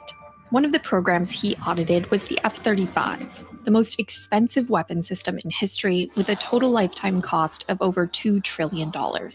We were trying to see if they were managing the spare parts program, the best they can and saving money whenever they can. But what they found was often the opposite.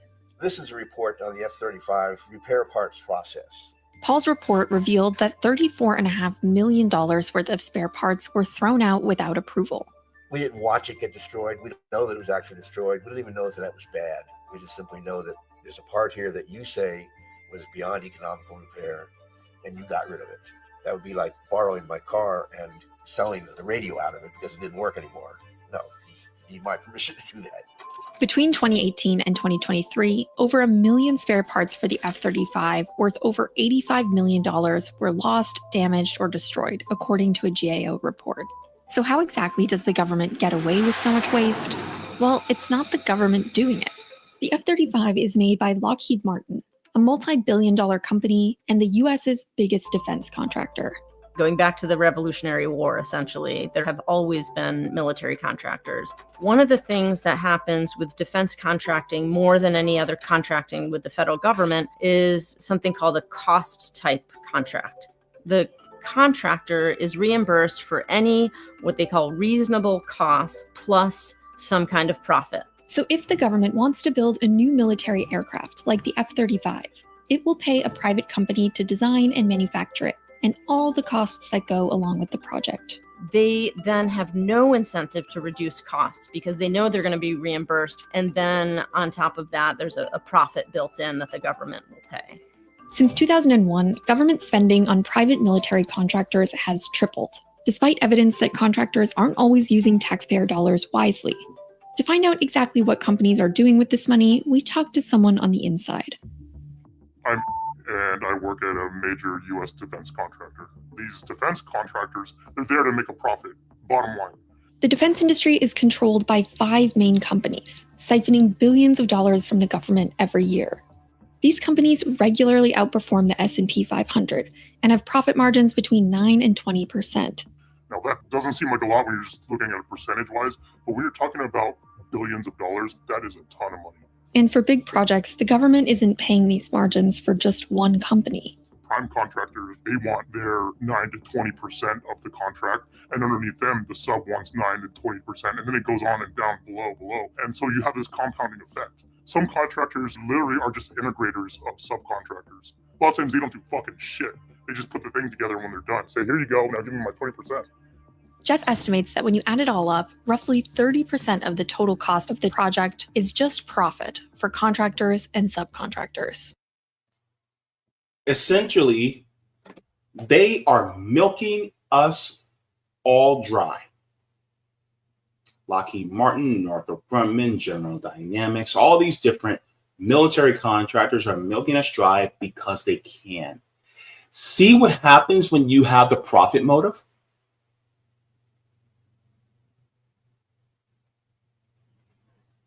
When the profit motive exists,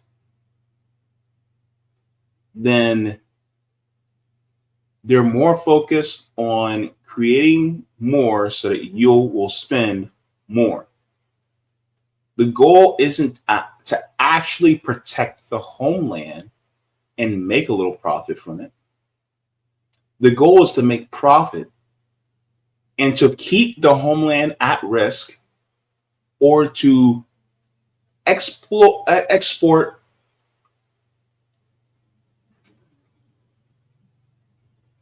war, essentially, so that we can continue to rack up the dollars.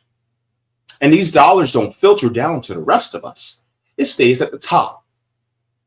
So therefore, what's going on in Palestine, in Ukraine, in Yemen, and possibly going to be happening in Iran, this is a cash cow for these companies. Donald Trump, being the commander-in-chief of our armed forces, is really just a coordinator to give the military contractors more money. He's not actually trying to protect the homeland. He's just trying to protect the shareholders' profits by keeping them in the black. Same thing with Joe Biden. Same thing with Barack Obama. Same thing with George W. Bush. Same thing with Bill Clinton, and on and on and on. It was to keep the military contractors' money flowing. The authorization of use of military force to AMUF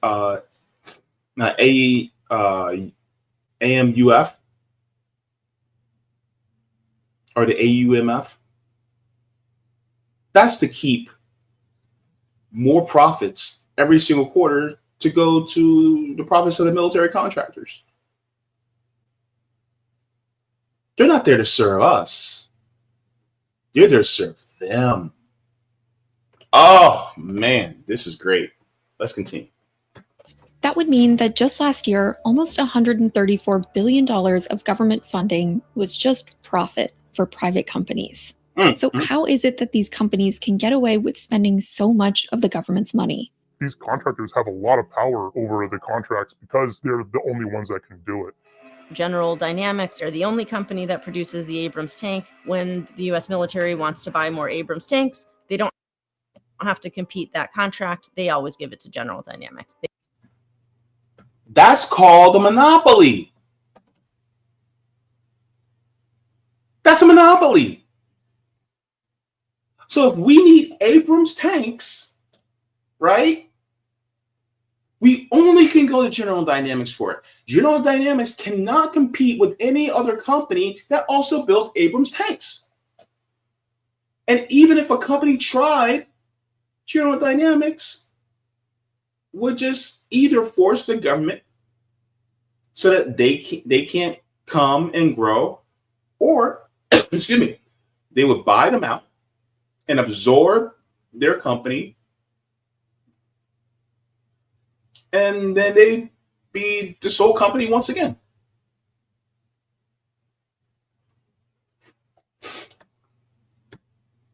Capitalism breeds innovation. My ass. Let's they are continue. the only one. General Dynamics would have no incentive to reduce or contain the cost of the Abrams tank if there's no one competing for that contract. But contractors didn't always have so much power over the government. Back in the 80s, there were dozens of companies that would compete for defense projects. But in the 90s, the Clinton administration cut defense spending and facilitated a wave of mergers until there were just 5 major players. They argued this would make the industry more efficient, and that outsourcing more work to contractors would save the government money. We got some good people coming out, some really good people. I hope. But instead, the top 5 contractors took advantage of their monopoly power. The big shift that has happened is that contractors are now providing more and more services, things that the military did used to do for itself. Companies realized that offering the government services, things like designing software or maintaining equipment, could mean decades of competition-free work at relatively high profit margins. And that's exactly what we've seen happen. In setting up the contract for producing the F-35, they couple with that a lifetime service agreement. So Lockheed Martin is the only company for the remainder of the lifespan of that piece of equipment that can service that equipment. The military itself can't even service parts of that equipment because it's proprietary.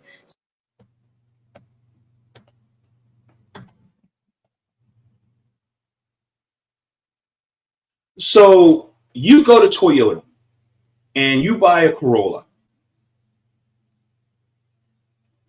And you now own that Corolla. But something on it needs to be serviced. And you know a little bit of automotive tech. And you decide to either change the brake pads, do an oil change, maybe adjust the timing belts. But now, because of that agreement, you're not allowed to even touch it. You literally have to take it back to Toyota to get it serviced. And then they will charge you more and more and more for something that you could have did yourself for cheaper. This is basically the right to repair law on steroids, because they took away the right to repair for a lot of the products that we use today. Let me ask you, when was the last time you took the battery out the back of your phone? When was the last time you were able to crack your phone open to look at the contents? Oh, but now you have to buy a whole brand new one. So let's say you have an F-35 and something happened with the fuselage, right? The US government can't take their soldiers and service members and engineers and go, hey, repair the fuselage in that F-35. A lot of times, either you have to take that F-35 back to Lockheed Martin and say, hey, you guys need to fix this, and then Lockheed Martin will charge you an obscene amount of price just to fix something as simple that would cost us a whole lot less. Or they will go, you guys just need to buy a whole brand new F-35. Instead of us repairing it for cheaper. Because we literally have the manpower within our government to be able to repair these things. But they'd rather not do that. So the military becomes vulnerable and dependent on this firm, and this firm has a complete monopoly. In 1990, the DoD paid out $29 billion in service contracts, $67 billion when you adjust for inflation. By 2023, that number had grown to $166 billion. Economically, the DoD has become dependent on this model. So the more that they've used contracts and contractors, the less expertise they have of their own and the less capability they have of their own to produce those same products or provide those same services. Research going back over a decade suggests that you could save tens of billions of dollars a year by actually bringing core government functions, administrative functions back inside rather than outsourcing them to service contractors. It seems like this would be a simple fix, but there's a problem. The arms industry has been incredibly successful at politically engineering weapon programs such that very few lawmakers in Congress are prepared to challenge them. The defense industry strategically spreads out manufacturing across the country, making Congress members defend manufacturing things we might not even need because it keeps jobs in their district. The Big Five also make political donations to the congressional representatives who decide how much the DoD gets to spend every year.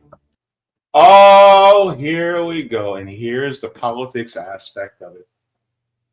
These military contractors, Bernie Sanders is also one of them, by the way, just to let you guys know, because he's like, we need to keep jobs. Anyway, they will make it so that if you don't go along with them, they will make sure that you lose your seat. This is what Dwight D. Eisenhower warned us in his final address to the nation about the military-industrial complex becoming too powerful. And as you can see here,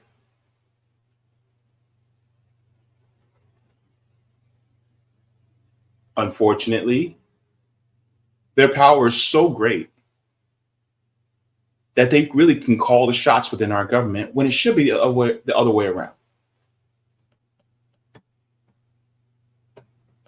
All of this puts pressure on Congress to raise the defense budget. This is an outstanding piece of legislation, and I strongly urge everybody to support it. Even if it means continuing expensive projects, and even when the Department of Defense fails to pass an audit. I'm proud to say the Republicans secured a 6% funding increase over last year's funding level. If you go back to the very beginning, the DoD was stood up to defend this country. We are not interested necessarily in how well we account for our property as long as we win whatever that conflict might be. The American people are getting a little bit less and less supportive of that, especially when you see how quickly we can waste so much money. Trump, along with Elon Musk, has made cutting government spending a hallmark of his second presidency. I think he's going to find $1 trillion. Yeah. We welcome DOGE at DOD. We will partner with them, and it's long overdue. The Defense Department's got a huge budget, but it needs to be responsible. But so far, DOGE has focused on cutting federal employees and DEI programs. Look at some of the initial things that we found in the Air Force.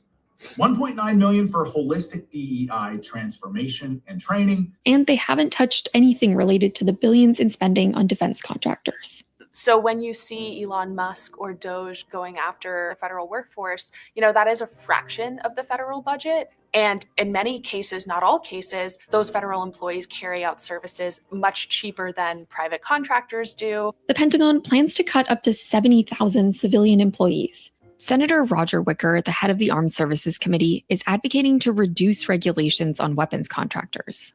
These rules and regulations and protections are there for a reason.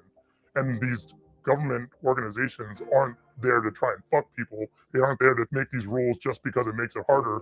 There's a reason that it's there. The problem with Wicker is that he identifies issues correctly, but he comes to all the wrong conclusions because he has stakes in the game. Wicker notably was the largest recipient of defense industry campaign contributions of any Senate candidate. Oh, yes. It's the money game. Hang on.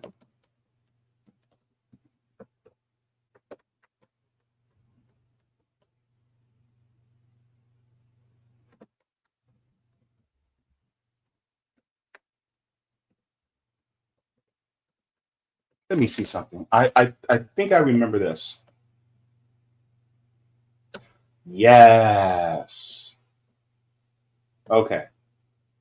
So I'm going to read this really quick, just to show you guys how deep the rock goes.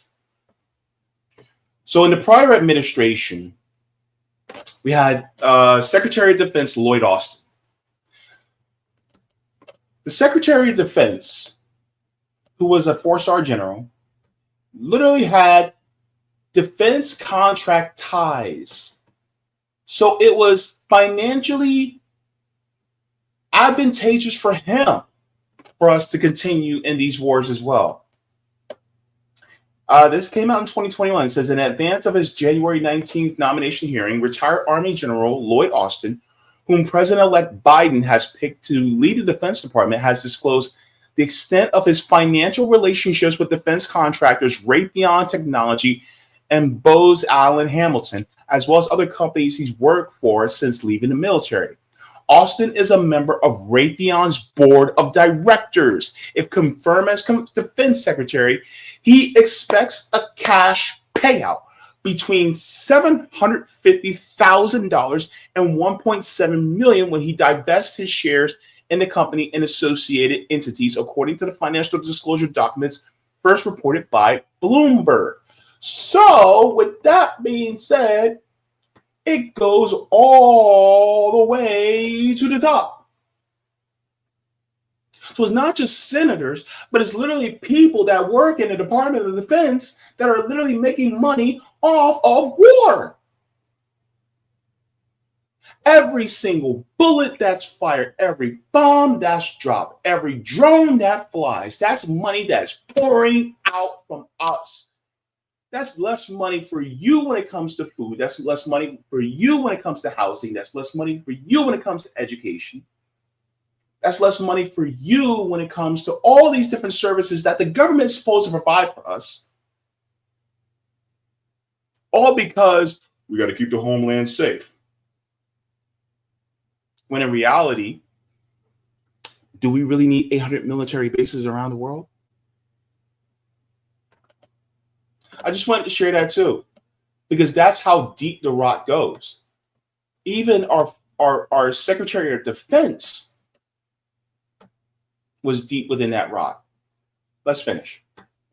If you give these companies free reign without having these people overseeing them, what's to stop them from doing something like planned obsolescence on things like weapon systems or body armor, that just disintegrates after X amount of uses? It would definitely increase their profits because then they would have to keep going back and buying more. So if you open a little bit of door there, they will flood through and take as much as they can. The sort of push to deregulate as means to increase efficiency is completely contrary to reality and history. And I just can't emphasize enough how bad of an idea it is to deregulate budgeting and acquisition. This will only improve contractors' ability to overcharge the military and the taxpayer.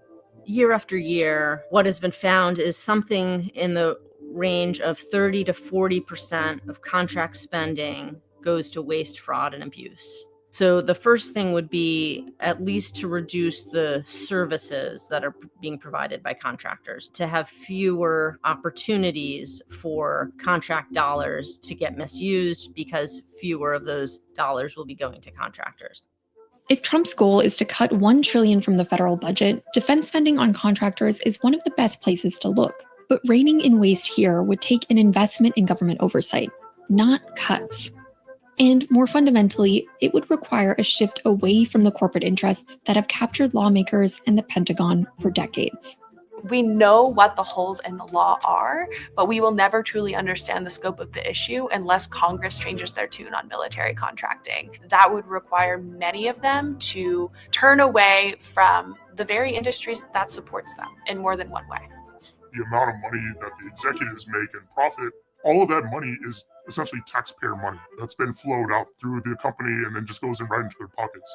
That amount of money could go into social safety nets or be reinvested back into the industry, or even just given back to the taxpayer as tax cuts to working people. If you're solely concerned about military readiness, as our Secretary of Defense claims to be, then you would look at what more spending, how that's actually impacted the acquisition process and military service members. And the answer is acquisition outcomes have been getting worse and worse. All it does is enrich military contractors and their executives and shareholders.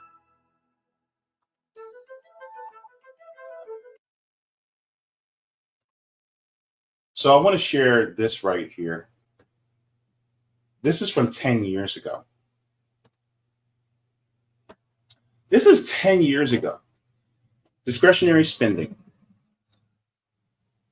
Look at the military. 10 years ago, it was almost $600 billion. 54% of our discretionary budget was tied up in military. And those defense contractors get a huge chunk of that. And yet Elon Musk is so focused on DEI, but he's not focused on the billions of dollars that these military contractors are taking hand over fist. Is it really any wonder as to why DOGE exists? It was never about actually being efficient for government. It was about enriching the pockets of the very wealthy and well-connected. Now, some people will say, well, JB, what would you do? If it were up to me? All right, here's my radical take. Every single military contractor would be taken over by public entities. And of course, yeah, buy out like shareholders and all that. But they will no longer own Raytheon, Northrop Grumman, General Dynamics, Lockheed Martin. Those would now be government-owned companies. Meaning the profit motive no longer exists. All of the research development would happen through public universities, and it would also happen through the military. All the billions of dollars that would go to shareholders, that would go to the executives, are now being reinvested back into those departments. Soldiers would be the ones who cook and make meals for other soldiers. Soldiers would be the ones that are actually repairing those vehicles and doing maintenance on those vehicles instead of tossing them out when one little timing belt goes off. And therefore, it will be saving billions of dollars while keeping our arsenal ready, just in case. And that would cut out billions of wasteful spending. And also, all of our munitions, all of our military vehicles will be created in-house by the government itself. It would not be in private hands at all. Because once you start to privatize things like military apparatuses, weapons, machines, then those companies are going to want you to buy more of them. And the only excuse they have for you to buy more is to create more conflicts so that you have an excuse. This is why the war in Ukraine has been going on for as long as it has. This is why the Iraq war started. This is why the war in Afghanistan. This is why there were bombings in Somalia. This is why we have bombings in Yemen now, because that's more money for the weapons contractors. You don't think that Lockheed Martin is not making money off of those, possibly some of those F-35s that are flying over Yemen, that are bombing the Houthis and other civilians? That hospital, that cancer center that was bombed, you don't think that Lockheed Martin just didn't make money? It didn't just make money off of that? See? Making money off of death and destruction. Our defense should not be in the hands of public companies at all. Because once you put the for-profit motive in there, that means that they're going to want to perpetuate war even more to make more money. This is why for-profit should not be in defense at all. I do not agree with having any for-profit company anywhere near our Defense Department, even to feed our soldiers. Hell no. No, you want to feed our soldiers? Have some of the soldiers become chefs. Have Michelin star chefs train our soldiers. I don't care. But have them do everything in-house. And see how much money we save. Oh, it'll be billions upon billions upon billions. But Elon Musk isn't thinking about that because, well, he's buddies with the people who are head over all these defense contractors. He's looking out for his class. And Donald Trump is looking out for them too. So shout out to More Perfect Union for that video, because it shows the hypocrisy between someone like an Elon Musk and Doge, and how they look the other way. They nothing to see here, nothing to see here when it comes to military contractors.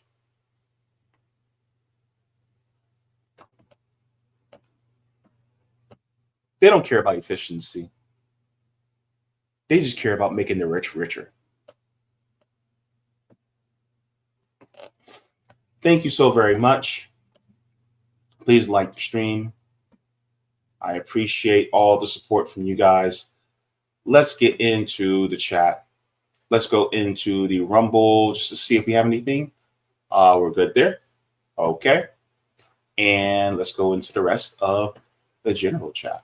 Oh, I need to change this. Hang on. All right. So,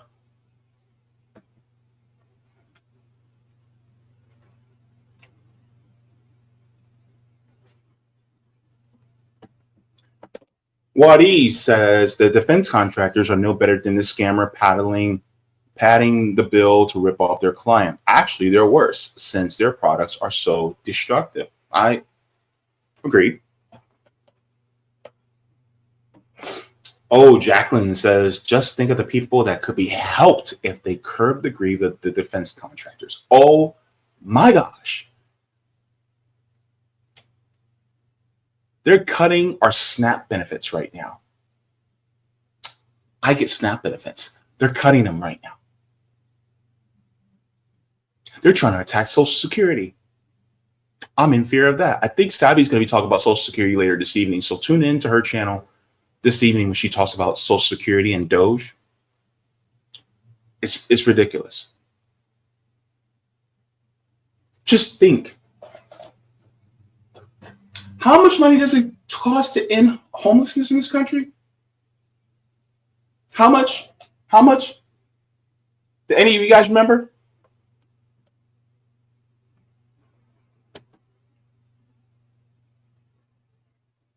I got you, Roger.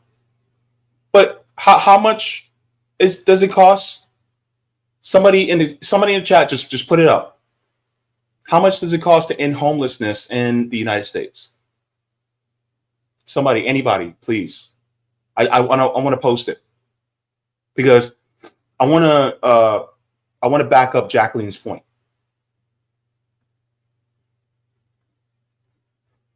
I know y'all know. Some of y'all going into Google.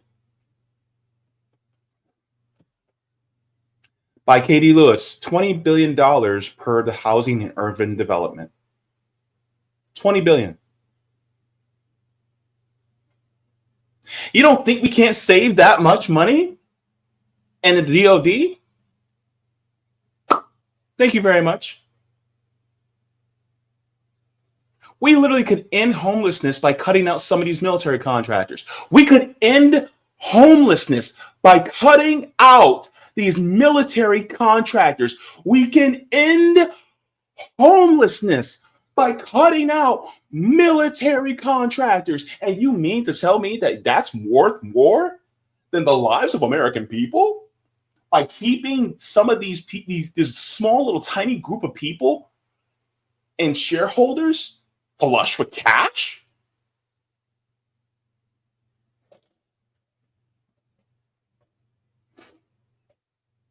It was never America first. It was corporations first.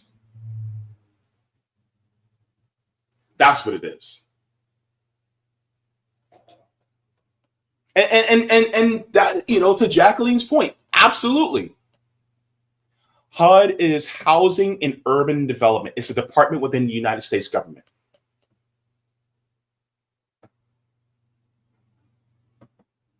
Defense is the biggest waste in our government.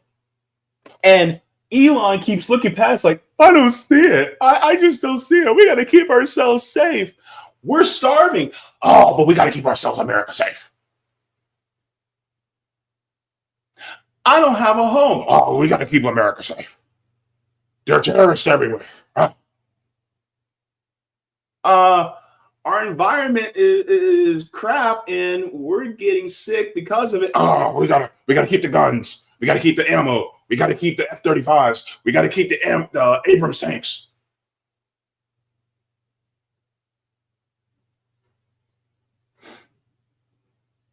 If a father of a household has starving children and malnourished children, but he keeps buying guns because he's afraid of some invisible threat outside of his home, isn't that a father? Wouldn't you deem that father to be negligent?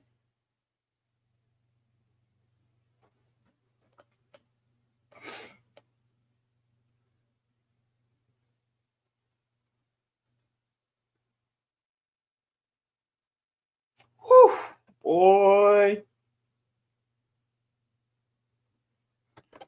George says, thanks for the Substack link. I haven't been there over a year because I was mentally paralyzed over the mass murder in Gaza. Look, George, I'm going to say this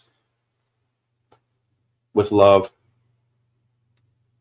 Take breaks. Don't overwhelm yourself.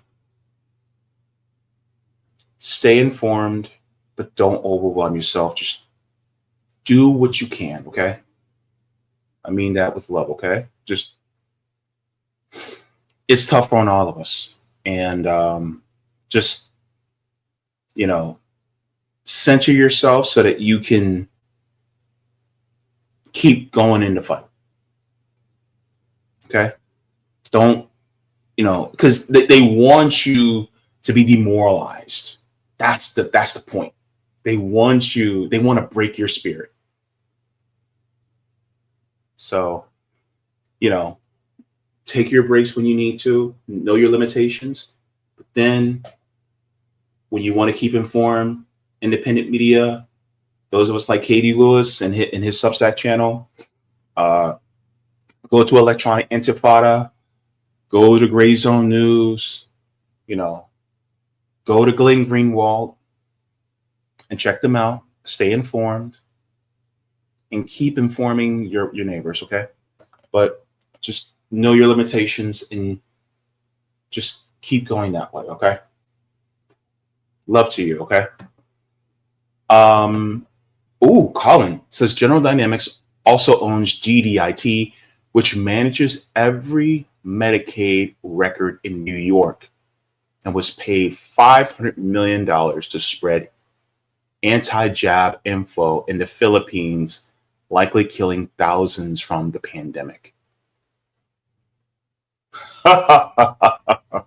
These people. If hell exists, if a fiery burning hell exists, oh my God. Thank you very much for that, Colin. Sean Miller says, I work for a subcontractor. They would charge they would charge the U.S. government $250,000 for two handles to put an engine in helicopters. The handles were one-time use? What in the ever-living hell charge the U.S. government $250,000 for two handles to put an engine in helicopters? And the handles were only usable one time?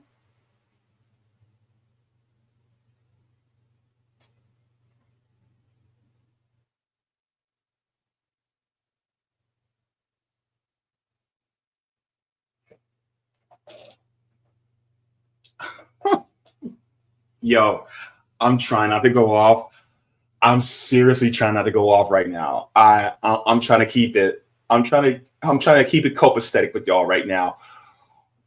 But the more I find out, the more pissed off I get, and I literally want to yell right now. I want to get loud, so loud right now. I really do. I'm so mad, not just for myself as a citizen, but on behalf of all of my fellow citizens. I am pissed off right now. Thank you very much for that information, Sean, because we need to hear things like that. Thank you. Ooh.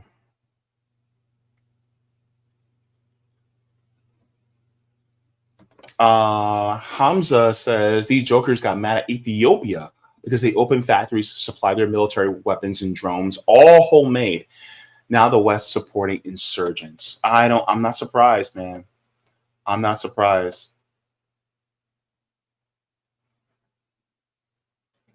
Katie Lewis says DOD shoots itself in the foot with its obsession to dominate the world. Barely any of its bloated budget is allocated to actually maintain systems and facilitate their own installations. I'm not sure how much in relation to DOD is to the VA, the Veterans Administration. But the Veterans Administration, from what I heard from inside sources, is that the Veterans Administration has been on a hiring freeze for years. And by the way, the Veterans Administration is very, very slow, according to veterans. Couldn't some of that money go to the VA to help with the people that actually did the fighting, that have PTSD, that have been maimed and bruised and broken from the scourge of war? Can't we improve that system? Oh, but it has to go to the military contractors. Some of these doctors, nurses, nurse practitioners, people who work in the VA are stretched thin just to take care of our veterans, working 50, 60, 70 hours a week. Doctors. Shouldn't they be taken care of too? Shouldn't they have a better work-life balance? Shouldn't the medical personnel that are taking care of our service members be better taken care of?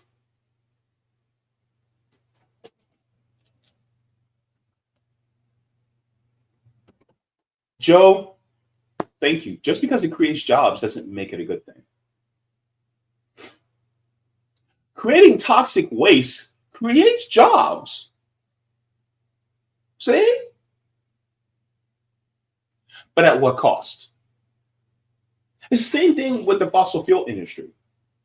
Now, granted, I don't want the people in the fossil fuel industries, the people who work in coal power plants, the people who work in fracking, the people who work in the oil rigs, I don't want them to be without a job. But I don't want those industries to exist any longer, because that's what's damaging our planet. But I still want them to be employed and make good money and not just survive, but thrive. And so therefore, we switch the industry to something that's actually going to be helpful for everybody.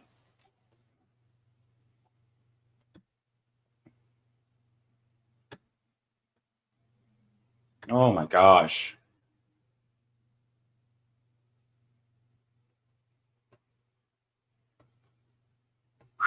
You guys are... Roger, remove the profit incentive for manufacturing weapons and nationalize the entire industry. That's exactly what I said. Roger,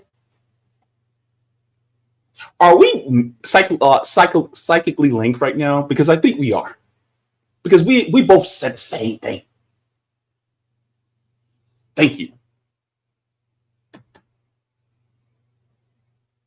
He also continues, says, the amount of money saved by DOGE is replenished by Congress anyway.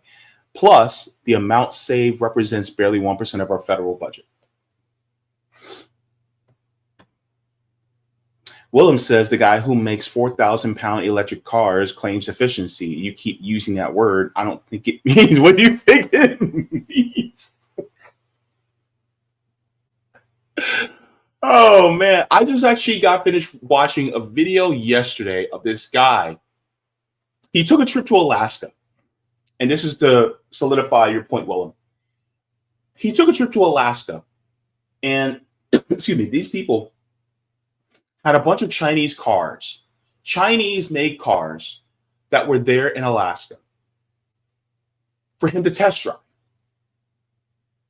I cannot tell you how much better quality these cars from China were made in comparison to Tesla.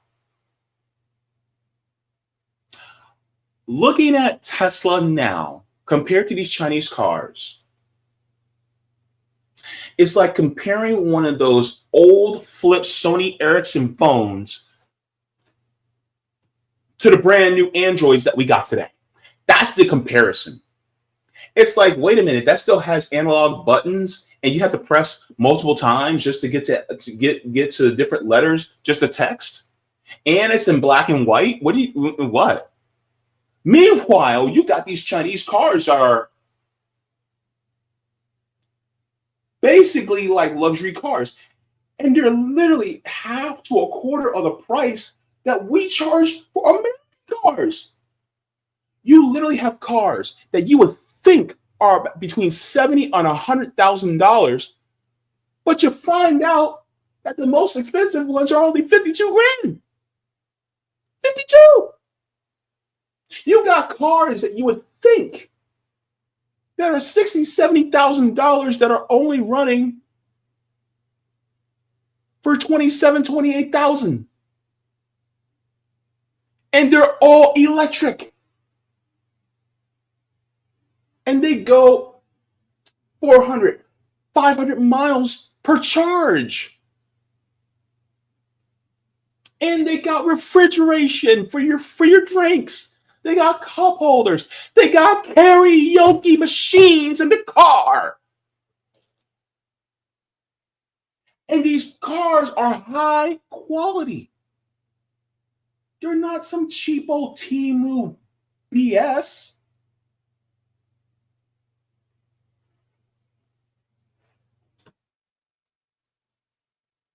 So Elon is making hand over fist on y'all too. Zoya, hey Zoya, says Hitler started with privatization. Fascism is state power coupled with corporate power. Imperialism turned inward. Absolutely. Thank you very much for that, Zoya. And yes, I will go to the DMs, Roger. Let me just do one more. Bender says, old Elon used this app strategically to control the peasant's mind. First, Elon had young libs glazing him. Now he has old boomers eating out of the palm of his hand. Thank you very much, Jasmine. I appreciate that. Let me go to the DM that Roger sent. Hang on. I wanted to react to that because I was just like, this is going to be a good one.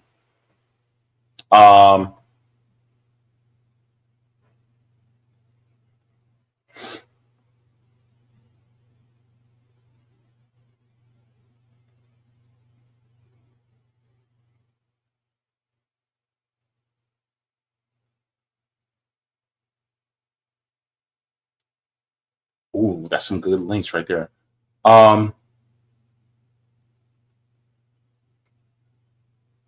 These are some articles. Okay, so those are articles right there. I'm going to read this, Roger. Let me share my screen. Because I don't have Rockman right now. I don't know what's going on, so I'm trying to get in touch with Rockman to see what's going on. But Roger says, if they won't defund it, then we will. Parents, don't let your kids grow up to be cannon fodder. When they start talking about serving your country, you tell them all those goodies you get, you stop getting once you're no longer active duty, and you have to fight and struggle to try and get them to cover. They do not finance the VA like they finance the military. They do not take care of you when you leave. When you have to start doing government job guarantee and infrastructure with public banks, we have to start doing government job guarantee and infrastructure with public banks financing. That's how you replace those weapons manufacturing jobs, because infrastructure can't be outsourced to another country. So this is the screenshot. It says DOGE touts billions in canceled government contracts. Where are its numbers coming from? DOGE claims 55 billion in savings, but its wall of receipts totals 8.6 billion, just 0.1% of last year's federal budget.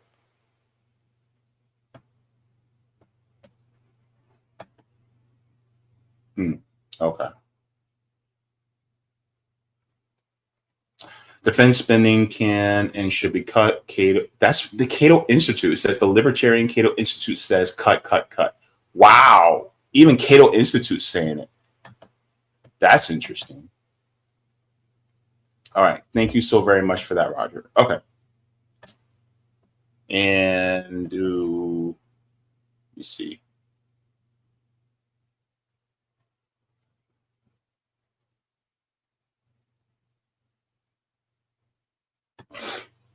Honest E says more like a dad spending all his money on better belts to spank his kids instead of feeding them. Yeah, definitely.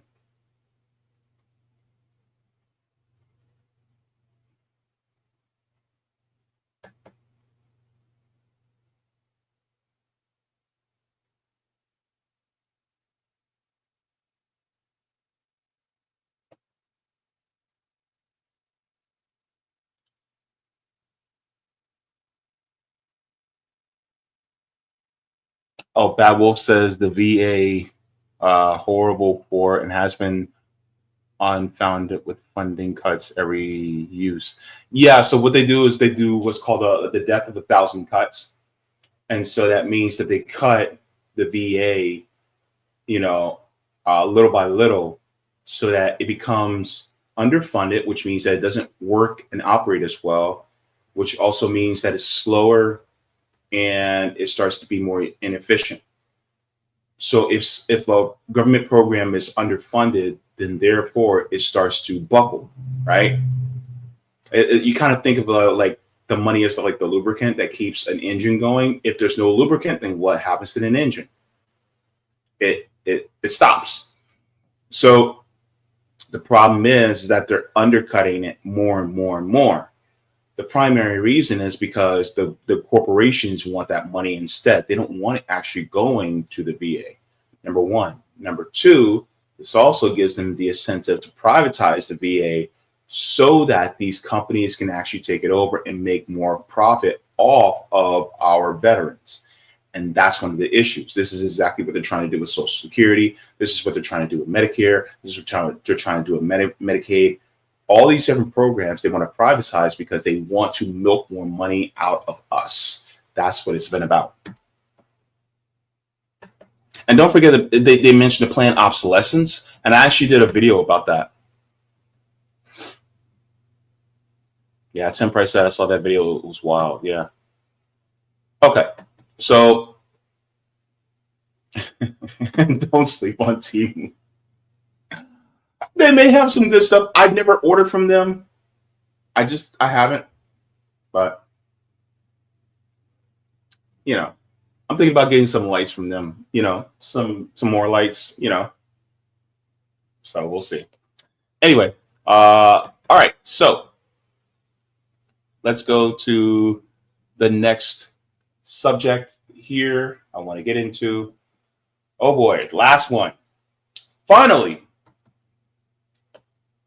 We're going to get into, so first we started off with Trump, basically in his merry band of genocidal maniacs, greenlighting genocide. Then we talked about Elon Musk and his Doge hypocrisy. We talked about that. Now we're going to get into our final segment, Florida insurance scam. Are you a homeowner in Florida? Do you feel like your insurance rates are too high? Well, don't feel alone because you got hundreds of thousands of Floridians that are with you. But guess what? The insurance companies are saying, well, things are getting too bad here and, we're not making enough money, blah, blah, blah. And yet, on top of that, they're making record profits. It doesn't make any sense. Well, let's get into this because I think it's really important for us to do that. So I want to get into this article out of Orlando Weekly. It says Florida lawmakers question claims that insurance companies are hiding profits while claiming losses. Our purpose today is to find out if insurance companies have been allegedly ripping us off, ripping the citizens of Florida off, why rates are so high. Oh my goodness.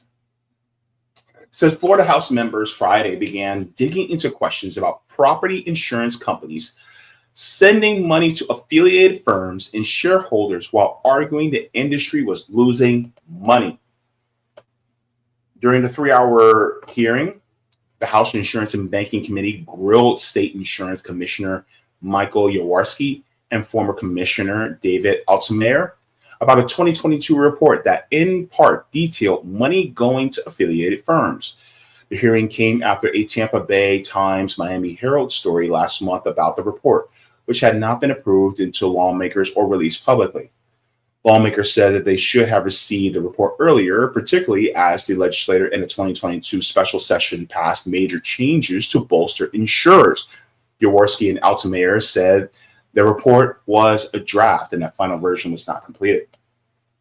Our purpose today is to find out if insurance companies have been allegedly ripping us off, ripping off the citizens of Florida off, why rates are so high. We want to find that out. That was from Representative Mike Caruso from Delray Beach. And this report is the state's attempt at determining the answer to that. Yet it is still in draft form. It's only 7 pages long. It deals with data from 2017 to 2019.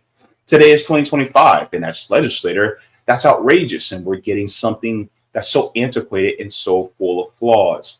Yaworski, who became commissioner in 2023, said he became aware of the report late in 2024, and he said that regulators would produce an updated report if the legislator wants it.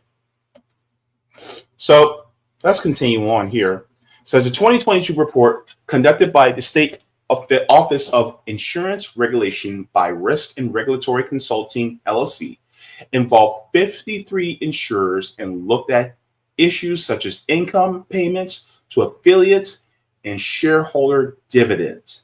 When excluding companies described as outliers, the report said that companies reported an aggregate net loss of $432 million from 2017 to 2019. But it said net income of affiliate firms was $1.8 billion. The discussion on Friday primarily centered on what was known as managing general agents, which are firms affiliated with insurance companies. Insurers pay managing general agents, or MGAs, to perform many day-to-day tasks such as issuing policies and managing claims. So Hillary Castle, representative from Dania Beach, an attorney who represents consumers in lawsuits and insurers, questioned how regulators could have received such a report and not pursue issues related to affiliates. Well, I mean, let's be real. Like, how many of these insurance companies have politicians in their pockets? Like, this is Florida, baby. Like, there's corruption all up and through this state. So, of course, the insurance companies are going to have politicians in their pockets, including local and state. Like, all right. All right, let's continue. It says the problem with managing general agents and your affiliates has existed in the state for a very long time. Yaworski said that if you're commissioner of insurance, you don't have a concern about pervasive incentives that can exist to holding company arrangements, MGAs, or in affiliate transactions, that you shouldn't have a job, and consistent. And it's constantly on my mind, along with about a billion other things.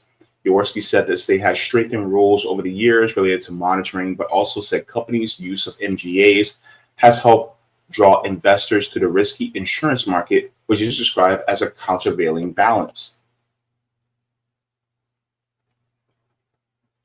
So when did this come?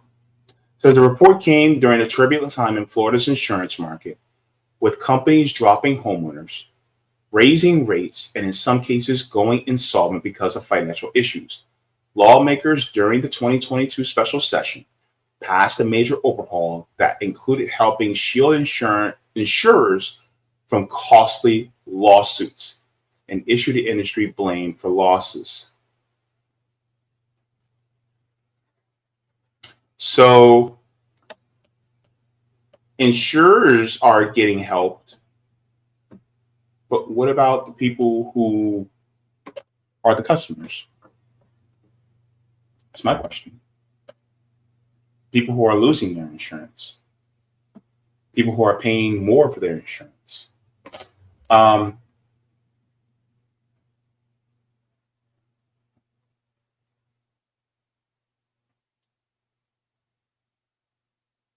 So this is what they said in the podcast. And now we believe their potential that those cries were not real, that their profits were higher than expected, and potentially there was some sort of shell game being played. Now, sometimes when there's smoke, there's not fire, and hopefully that's what we find. We want to believe that everyone is an honest broker, but we do have a job to investigate that. I mean, you don't need anybody to tell you that these insurance companies are not honest brokers, because ultimately, if it's profit that's the primary motive, then of course they're going to claim, "Oh my God, we're suffering," when in reality they're flush with cash. And then they're dropping insurance for certain homeowners, or they're raising or jacking up the rates for some homeowners in Florida. And who has to bear the brunt of that? And a lot of these homeowners, where they get their rates jacked up. Well, guess what? What happens when they need to purchase food? What happens when they need to purchase, stuff for their vehicles, or would they have to pay for utilities? Because now they have to pay more for their rates. They have to pay more premiums. Then that means there's less money in their pockets. And it's all because these insurance companies, because their risk assessments are going, "Oh my God, there's too many hurricanes. There's too much flooding." When in reality, it's a systemic issue called climate change. And this is why I think private insurance is a scam. And when I say private insurance, I mean all insurance. I don't think we should have any private insurance in this country at all. I don't think we should have private auto insurance. I don't think we should have private homeowners insurance. I don't think we should have private renters insurance. I don't think we should have private health insurance. I don't think we should have private life insurance. No private insurance at all. Because once you put an incentive for profit, then that means somebody's going to get railed. Somebody's going to get screwed. Somebody's going to get taken for a ride. And right now, it's many Floridians that are getting taken for a ride. And then when insurance drops some of these people, and then you get a Hurricane Milton or a Hurricane Helene, and you have no insurance, and then your house gets destroyed, then what? Then what?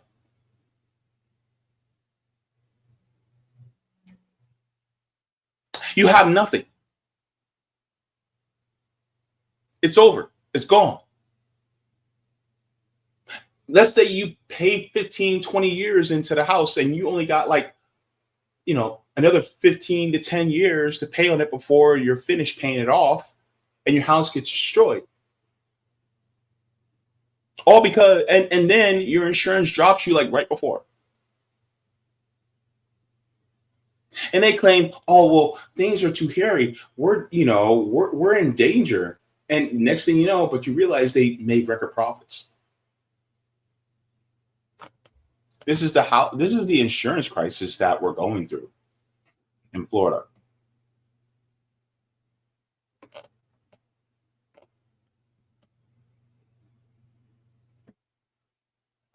So I shared some of this before, but I think it's worth going over again. It talks about the insurance crisis that we have in Florida. So let's just get a little bit of this. I'm not going to play the entire thing, but I want to play it a little bit. We got told we had to move in a hurry. Times of distress, I have a tendency to be rather sarcastic because I always say I'd rather laugh than cry. And that was kind of one of those situations where you're literally throwing all your belongings to the street at one time. You're not being evicted and your wife's not kicking you out of the house. Maurice Gutierrez lives in Naples, Florida. His house flooded in 2022 when Hurricane Ian made landfall on the southwest coast of Florida. One of the strongest September hurricanes to strike the U.S. in decades. Significant storm, again, a Category 4. The street will never really be the same. You know, trees gone, neighbors gone, homes are gone. And here I am today rebuilding because I won't move. I love this place. A year later, Maurice got a notice from his insurance company. They were doubling his premium to $7,500 a year. The year after that, it was up to a staggering $9,000 a year. Let's do the math. Let's do the math about that. Because I'm actually curious. So they raised it to $9,000 a year. That's $750 a month. Do you have $750 a month to pay for home insurance? Those of you who are homeowners? Isn't that like half of a mortgage for some people? That much? Look, the math is, the math is mathing. Take a look. $9,000 per year divided by 12 months is $750 a month. Do you have $750 a month to pay for homeowners insurance?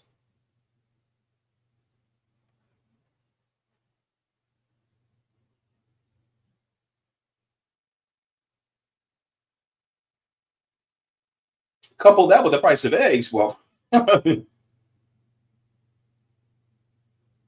see, this is why we need to start raising our own chickens. But it's ridiculous. Now, on a fixed income retiree, that's not chump change. So Maurice decided to drop his wind coverage. Now he's one of hundreds of thousands of Floridians that are going bare. That means they're living with little to no homeowners insurance in a state that is set to have a record hurricane season this year. And what's going on in Florida under Governor Ron DeSantis is a warning. This is what happens when a government capitulates entirely to the insurance lobby. We went to Florida to talk to other homeowners like Maurice. We found out that residents are being priced out of coastal communities, and sketchy insurance companies are thriving under DeSantis's policies. It's essentially trickle-down economics, but for insurance companies. And the housing insurance crisis isn't just a problem in Florida. People around the Bay and across the state are now being told their homeowner insurance policies will not be renewed. State Farm says they're discontinuing coverage for some customers. Several major carriers are pulling out of Iowa and other states. Experts warn the collapse in the homeowners insurance industry could take down the entire housing market with it. So let's talk about that, because the thing is not just going to be limited to Florida, because yes, we have hurricanes. We are 3 months away from hurricane season starting back up again. In fact, not even 3 months. We are 2.5 months away from hurricane season. Hurricane season starts in June, and it lasts until November. That's how long hurricane season is here in Florida, right? Where the tropics start, whipping up more hurricanes and tropical depressions and things like the tropical storms coming our way. But also you have many homes that are in Tornado Alley, where they get destroyed by tornadoes, right? Inclement weather. Or you have California. What do they have? A lot of wildfires, right? So with that being said, you have all these people, whether in the Midwest, whether in the West Coast, or whether in the Southeast, like here in Florida, And in some homes in places like Georgia, South Carolina, Alabama, and Mississippi, that are constantly their rates are constantly going up because risk assessment will raise the prices because, well, it's more risk because the hurricanes are becoming more intense and they're becoming more frequent because of climate change. And so therefore it's making it more expensive for you. And who has to bear the brunt? You. Let's continue this a little bit more. Those systems start to collapse, or should that business model collapse, it could take down the entire American economy with it. It could take down the global economy. So basically, that's what we've been dealing with for the last couple of years, at least here in Florida, is that insurance rates are going up. And those of you who are renters, don't breathe a sigh of relief, because guess what? When the homeowner's insurance goes up on your landlord, guess what happens to your rent? Yup, because they're going to pass that on to you. Don't think because you're a renter that you're exempt from this. Don't think because you're a renter you're safe. Oh, no. Oh, no, bruh. You are not safe. And so if their insurance rates goes up, that means your rent goes up. Deposits go up. All this stuff. And some of us, we go to apartment communities where we're required to have renter's insurance. So who's to say that renter's insurance isn't drastically increasing their rates? Because some places you have to have renter's insurance.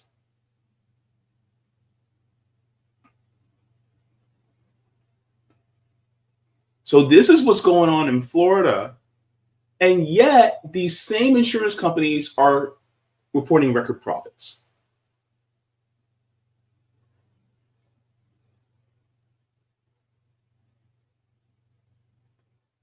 And this is going to spill over not just into Florida, but as climate change starts to intensify, it's going to spill over into Georgia. It's going to spill over into South Carolina. It's going to spill over. It's probably already happening in Louisiana.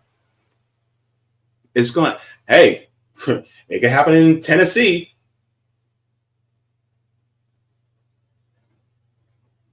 And what is climate change? Climate change is when the ocean waters are warming further because of the CO2, excess CO2 in the air because of pollution. And because of that, the seawater levels rise, and also the water gets warmer. And if the water gets warmer, that also means more drastic changes in our temperatures, meaning that we're going to have extremely bitter cold winters and extremely hot summers, as well as more intense hurricanes. And hurricanes can sometimes spawn tornadoes. And then on top of that, you also have areas within the middle of the country called Tornado Alley, where you may start having more stronger tornadoes. So instead of having the occasional EF1, EF2 within your little small town, you're going to start experiencing maybe more EF3s, 4s, and maybe even the occasional 5, the finger of God, that comes to your neighborhood. And if you don't have homeowner's insurance because they dropped you, well, then guess what? You don't have a home anymore. And all that money that you put into it, all that equity you put into it, gone. And then guess what? You have to move out of there. And guess who buys up the land? The corporations buy up the land. And then the corporations get to build the housing on that. And then they say, well, if you always want to move back in here, you can always rent. And then we become more of a nation of renters. See how the cycle goes? The cycle? It's pretty vicious. Pretty vicious. So when it comes to what we're going through, again, what would I do? Make it all public. Absolutely.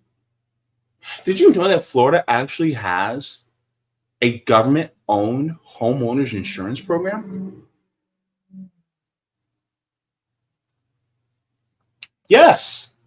Red state, Florida, has a government-owned homeowners insurance program. Let me show you this. Let me see.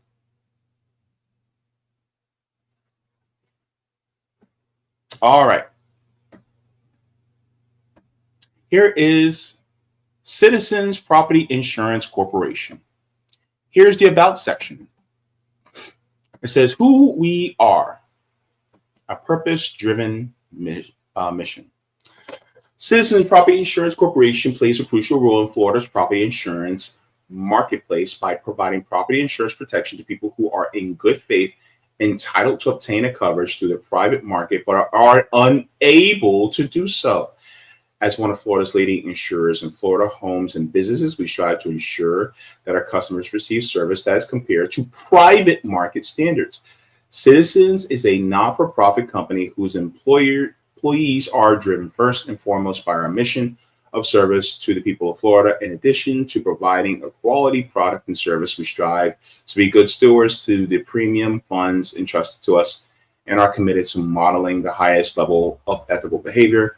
Our purpose-driven mission informs every action decision we make and are proud of the valuable service we provide our customers in the Florida marketplace. Okay, about section on the side.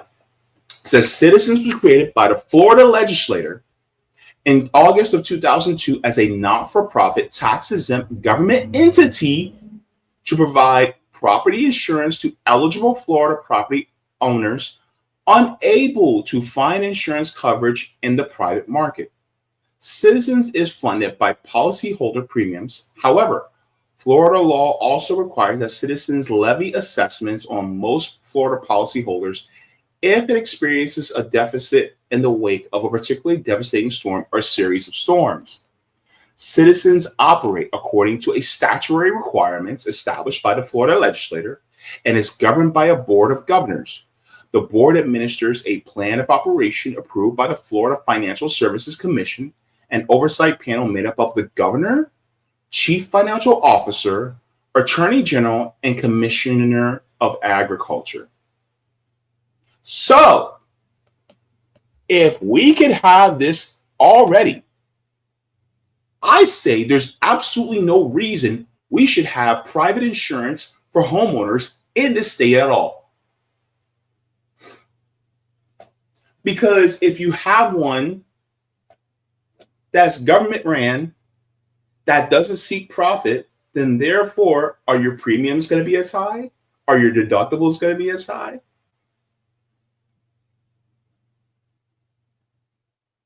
Private insurance is a scam. 100%. That's why I think we need a single payer homeowners insurance for the state of Florida. I think we need single payer auto insurance for the state of, not just for the state of Florida, but for the entire country. Single payer health insurance, at the very least, I think we should have a nationalized healthcare industry. But if you want to go single payer, that's a great first step. And also, if we do have a single payer auto insurance in this state, if you want to keep if you don't want that many people, if you think it may be too much money, all right, then publicize Brightline. Take it from being a private company to a public transportation, full public. Let's create high-speed rail in this state. High-speed rail that connects, Daytona, Orlando, Tampa, Miami, Jacksonville, Tallahassee. If you want to do that, all right, fine. Let's start making public transportation more available for people, and let's encourage it for all income groups to use. We literally have Walt Disney World that uses monorails all over between Epcot and Magic Kingdom, and you mean to tell me we can't imitate the same system? Oh, must be some child. Oh, baby, no. We could totally do that here in Florida. Imagine having high-speed rail that can give you from Orlando to Miami in 45 minutes. How many more people would be going to Miami from Orlando and vice versa? Or what if you live, someplace that's kind of out the way, but you want to get to Orlando? Well, all you got to do is drive to the train station where the high-speed rail is, jump on that, and boom, you're off to the races. But yes, as far as insurance goes, I don't believe in public insurance because somebody's getting shafted, and Floridians are getting shafted. And this is the problem with capitalism, because it concentrates all the money at the top and it holds it,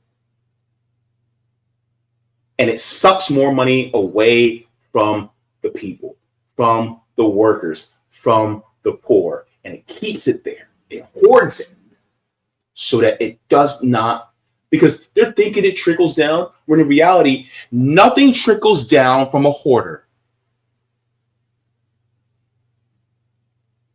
Nothing. So then we're surviving on less and less and less.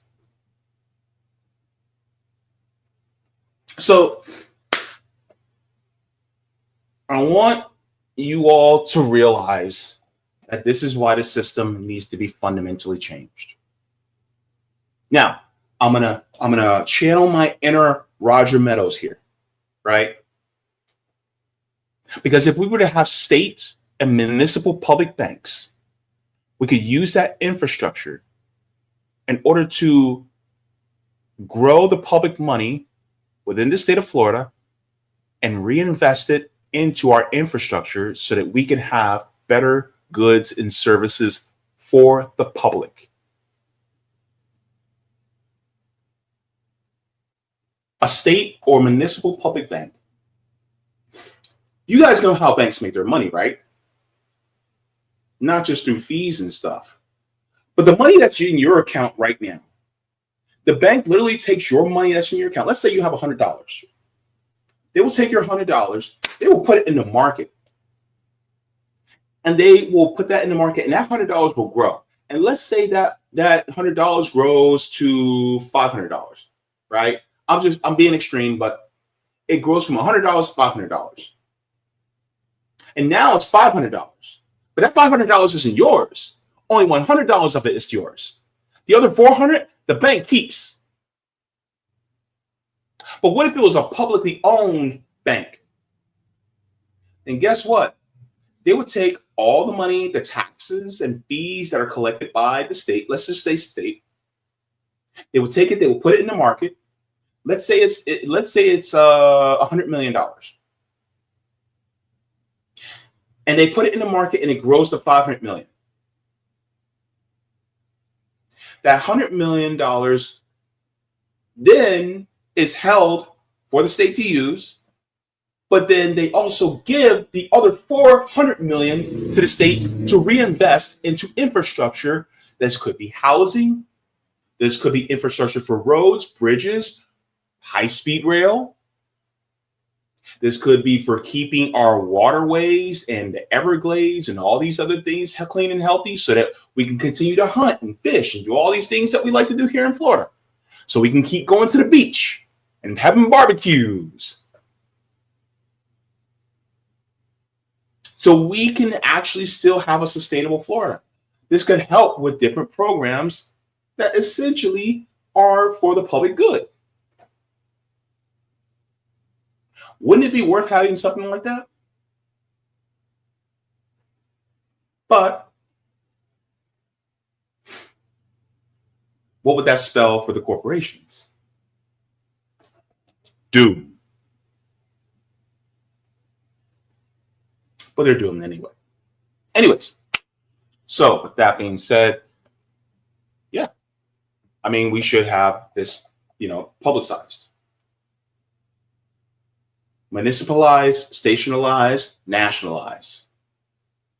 Municipalize, stationalize, nationalize. Some of these essential industries that we need to survive. And if we had housing first, healthcare for all, See what I mean? It would be helpful for everybody. Because imagine how many people after Hurricane Milton became homeless. What if we had public housing for all? Wouldn't have to worry about that, would they? So, let's continue to band together to organize, because a lot of our people here are suffering. Mutual aid that we do not only helps those who are homeless, or maybe people who are renters, but maybe somebody who owns a home, but they're also struggling too. We can help, them too. Like, you may have somebody that's like, yeah, I own this house, but I barely can afford my insurance. I can barely afford my mortgage because the rates are going up. All this other crazy stuff. And now the food prices and everything are going. So this is why organizing our communities is so important. So yeah. That's the scam that's happening in Florida. And it's not a good one. So, did you like the stream? Go ahead and give the stream a like. Thank you very much. Let's go to the comments in the chat and we'll head on out. So, let me check the Rumble.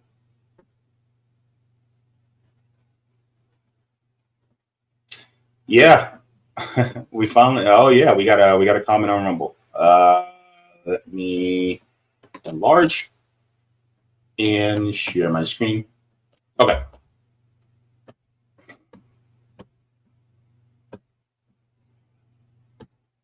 So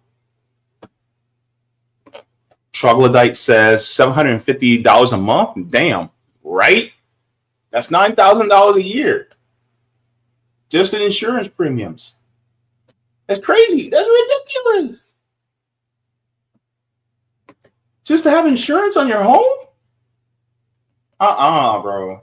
That's crazy. These guys are out there, ever loving mine, I'm telling you.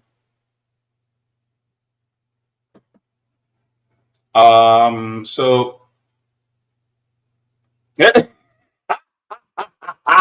buddy.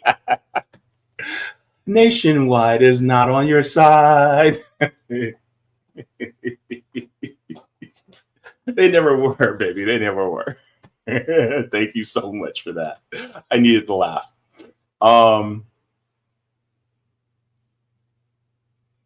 Let's continue. Babel says, check and see if the lost part of the company is in Texas. There's this thing called the Texas 2 step. Okay. Thank you very much for that.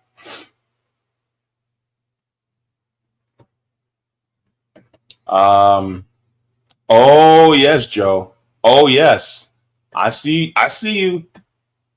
Talk about a parasitic industry. Private insurance is really just a middleman that sucks up all the money when it comes to, because here's the thing. If everybody had enough money saved up in their accounts to cover for these emergencies, insurance wouldn't be necessary. But what is insurance? Insurance is basically an entity that takes everybody's money, pulls their resources together, and does risk assessments, right? And anybody that needs help, well, that money will get disseminated to them as an insurance claim and things like that. But if you deny, you get to keep that money. And so if you have all these people paying into insurance, but they keep denying, and they keep raising rates, that means there's more profit for the shareholders. And so they're that middleman. We don't need the middleman.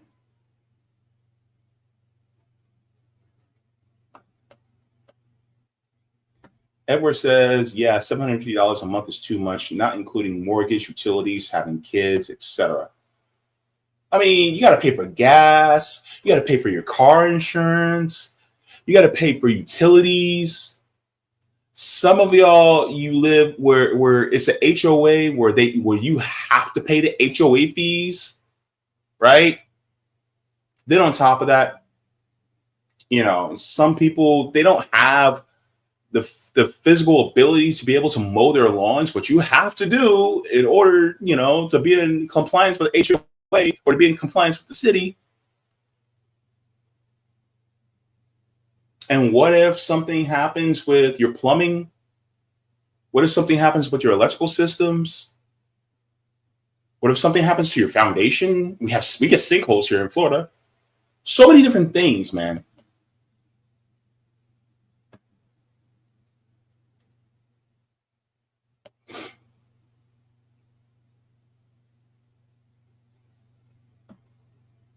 Jacqueline says, if that tenant's home gets destroyed in a Hurricane Florida fire, what happens then?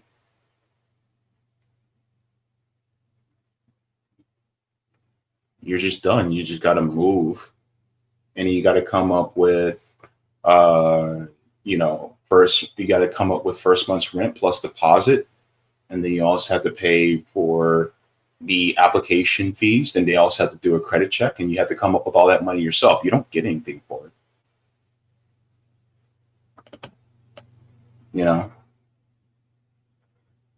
I mean, if you have renter's insurance, then I mean, you can make a claim on the stuff that you lost. But of course, all the insurance companies are extremely tight-fisted with being able to help you out. Yes, I agree. Pitchforks are coming. Doge, whenever fine cuts in defense, Musk is a piece of shit. Yeah.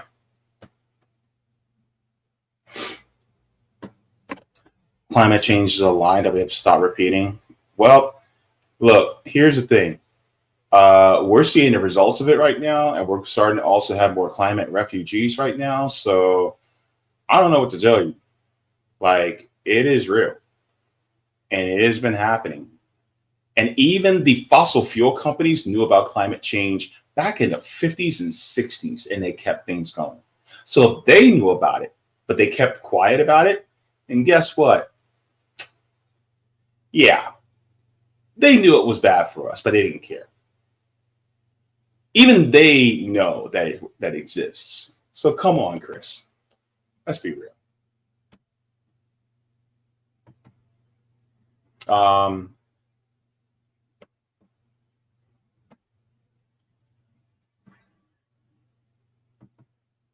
Okay.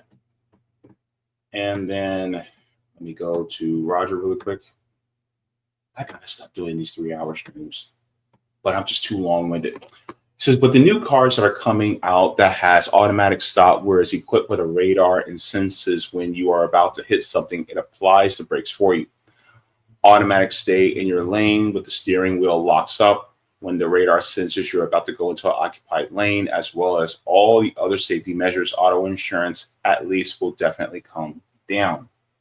James, I seriously want you to consider that ballot measure of introducing new taxes to Florida. I think it would actually get ratified despite needing 66% approval for ratification, 6% higher than required threshold for other incentives. The reason why I have confidence in it is because it doesn't touch those making under $100,000 a year. Pass that around to see if this is something that someone in Florida is willing to run, to put it on Facebook or something, ask people, hey, I'm interested in doing this initiative. Would anybody be interested? All right, thank you very much for that. Says, as you go to collect signatures with your petitions, also bring voter registration applications that not only can they sign to qualify for the initiative to go into the ballot, but that they can be able to vote for, and it should have to appear on the ballot. That's exactly what AOC team did when Zeneb was in charge of her campaign. Thank you very much for this. If you're willing to play this, I would ask you to play it for your audience. Listen to what I say, and then the caller who called after me and Larry responding to us both. Let me see. I don't know how long is it, Roger, because due to the sake of time, I'm like at the end of my rope right now. I was not trying to go beyond 3 hours, but here I am. Hang on.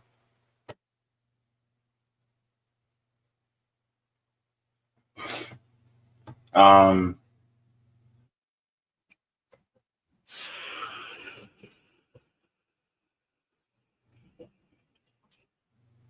let me share this. 4730. So it shouldn't be that long. Okay. Let me see. 4730.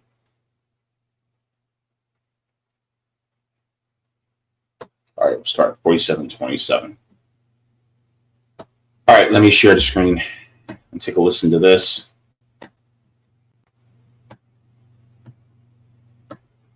Thank you guys for sticking with me this long too. I really appreciate it. But I like to get as much information to be as nuanced as possible. Thank you. However, I need to be in that room with Trump and the governor, Larry, to be talking to get them to be like, hey, you need to be talking about thorium-based nuclear reactors for power. Later to this oil stuff. Yes, you know, 100%, my friend. That is, and again, if you saw what was it Kat who said it? I think she said that. Newsom even mentioned that nuclear power is an answer.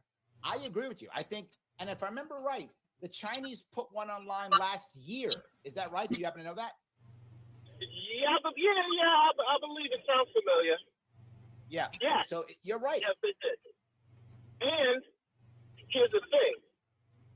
It can't be shareholder owned. It has to be stakeholder owned by the community as a cooperative. Another call on hold. Because they're going to make the idea, because this is the part I love about that. If you make it owned by the local people, they have literally a reason to make it successful, a reason for it to be there, a reason to sell more because they'll get a cut. And then the average person gets one, and you lower the NIMBY issues, right? The not in my backyard. You're like, no, please in my backyard. I get a check, I'm in. Let's do this. I agree with you, Raj. That's a great idea. And it's self-regulatory because they're a frontline community. They're going to make sure that thing remains safe. I love, you know what? I am actually literally considering putting that into my policies. That's a very good idea of adding that aspect to it. I love that. Thank you for that, Roger. I appreciate the call. Let me grab another call if I. Hang on. I know you said the next person too. Number one, Larry Sharp, friends to the channel, has been on here a couple times. Larry Sharp and I don't agree on everything. Larry Sharp is a libertarian and I am a communist, but we agree. We have a lot of overlapping agreements. And the fact that something that I would be, game to consider. And I know there are risks with nuclear power, but if you do it with thorium versus uranium, thorium is considered to be a lot safer. And if the research is out there that, the risks are extremely low as compared to uranium-powered nuclear reactors, then I'd be willing to consider. But at the same time, it being, community owned, I'm all for that. It makes me think about the Tennessee Valley Authority, right? The Tennessee Valley Authority is basically a utility program that's literally community owned, and they have some of the lowest rates in the nation because it's community owned. It's not owned by some private entity. It's not owned by some group of shareholders. So it's things like that that I can kind of get behind, especially, if we couple that with renewable resources like geothermal, tidal, wind, solar, couple it together, that could be a game changer for us. And then couple that with using hemp and graphite and start using batteries with hemp instead of using it with lithium, which hemp, all we got to do is just grow it, and it from what I heard, hemp grows like a weed. It grows and grows and grows easily in multiple climates. So therefore, if we could do that, we can have something that's really self-sustaining that doesn't harm our environment, that gives us energy and energy storage. So I just wanted to say that really quick. All right, let's move on to the next one you said. I can. Who is this? Craig. Craig, how are you, sir? I'm good. How are you, Larry? What's going on? Well, I wasn't going to call in, but then Roger mentioned thorium nuclear reactors. And I said, well, I got to call in and say, yes, I agree. That sounds amazing. And Larry Sharp's had a plan for those in the North Country for a long time. And that would reduce our dependence on Canadian electricity so that when Trump starts trade wars, we would be insulated from those as well. Well, I agree. But the part that I hadn't thought about as much, like I've always supported the concept of co-ops. If people want to do that kind of thing, please enjoy as you see fit. But the idea of trying to open it up with local communities being able to get a piece of it, it would do a couple things. It would, again, as Roger says, ensures it will be safe because these are the people who are physically there. If it's not safe, they are directly affected. But it also brings more money into communities that don't have a very big tax base. So that would help tremendously, getting money into communities without having to tax people more. I love that idea. And it goes on to something else. If they all have ownership, they're going to want to work there. And guess what's going to happen? They're going to have good working conditions because they work there and they have ownership. They will also have control over those working conditions. Oh. Mm-hmm. Because you're not going to ruin the environment in which you live. And if it's owned by the community, that means there's no profit incentive, meaning the only money that you have to pay is money for operations. Some of the money would go to emergency funds and maintenance. Ultimately, there would be no profit. And then the money that we do pay, it will make sure that the members of the community who actually work there are paid a thriving wage. Okay, Roger, I see you. Let's finish this. Doesn't matter if you have a union or not. If you have a union, good. If you don't, also good. The people working there own it. They are going to make better working conditions because they have the decision-making power. So I like all those issues. That was the piece. Yeah, I like all those issues too because it's self-regulating, which means the feds, when they come in and try to kick your door down for building that stuff, it looks even worse because it's like we already are doing this the right way. We don't need you. And the local community is not going to want them there, right? Yes. The local community would only bring them in if there was some issue that they couldn't handle, right? Something happens where the local community can't handle it, they would then call the feds in. And look, if local people are asking for government help, I'm not mad at that. They're saying, I can't handle it. Government, please help me. It's like the fire department. I'm asking the fire department to come put my house out. No worries. So I do think it works. It's a good idea. I got to figure out how do I mix that in. But that's not a bad idea. But I'll even go one step further as I think about it. It might even draw more people to the area. People who would want to have better schools, people who want to have, more housing because they want more people to be there. It would increase the odds of people moving closer to work there, right? You'd want to live in the area so you can work there. And because you live there, you get ownership in it. So you would by default be creating a co-op just by moving there. Roger, thank you for that, brother. That really makes me nicely done, Roger. Now. Nicely done, Roger. Nicely done. Well done. Nicely done, Roger. Thank you very much. I love the thinkers in our community. Let's do a couple more chat. Uh-oh. Am I frozen? Oh, okay. Let's do a couple more and let's head on out. All right. So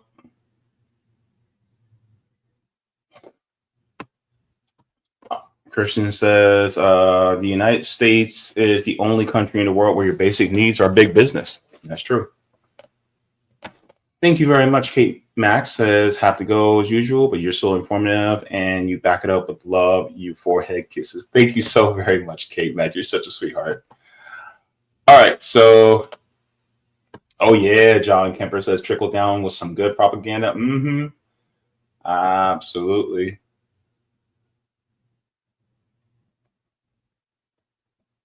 Amanda says, hi, JB. Great show. I hope you have a wonderful day. Thank you so very much. Let me see.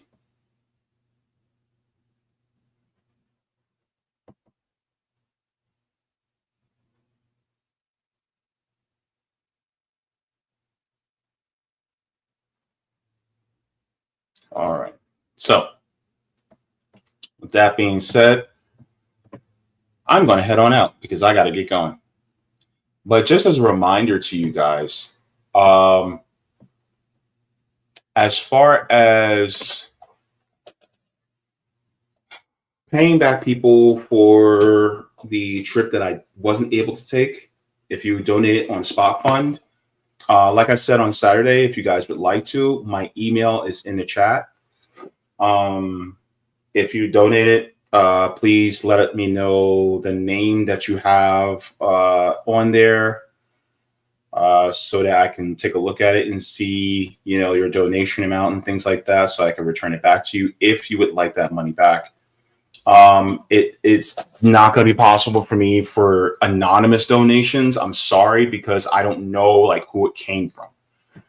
So because it could be somebody just going, hey, I donated money when they really didn't. And they're like, oh, I was the anonymous one. And next thing you know, I end up sending them like $15, $20, $25, $30 of that person's money. And then next thing you know, they're like, you know, running off with it. Or it could be like $100 and they run off with it. So the anonymous ones are going to be very difficult. I don't know how to get through that. But because I wasn't able to go to Seattle, if you feel like, yeah, I want my money back, then just, you know, my email is in the description.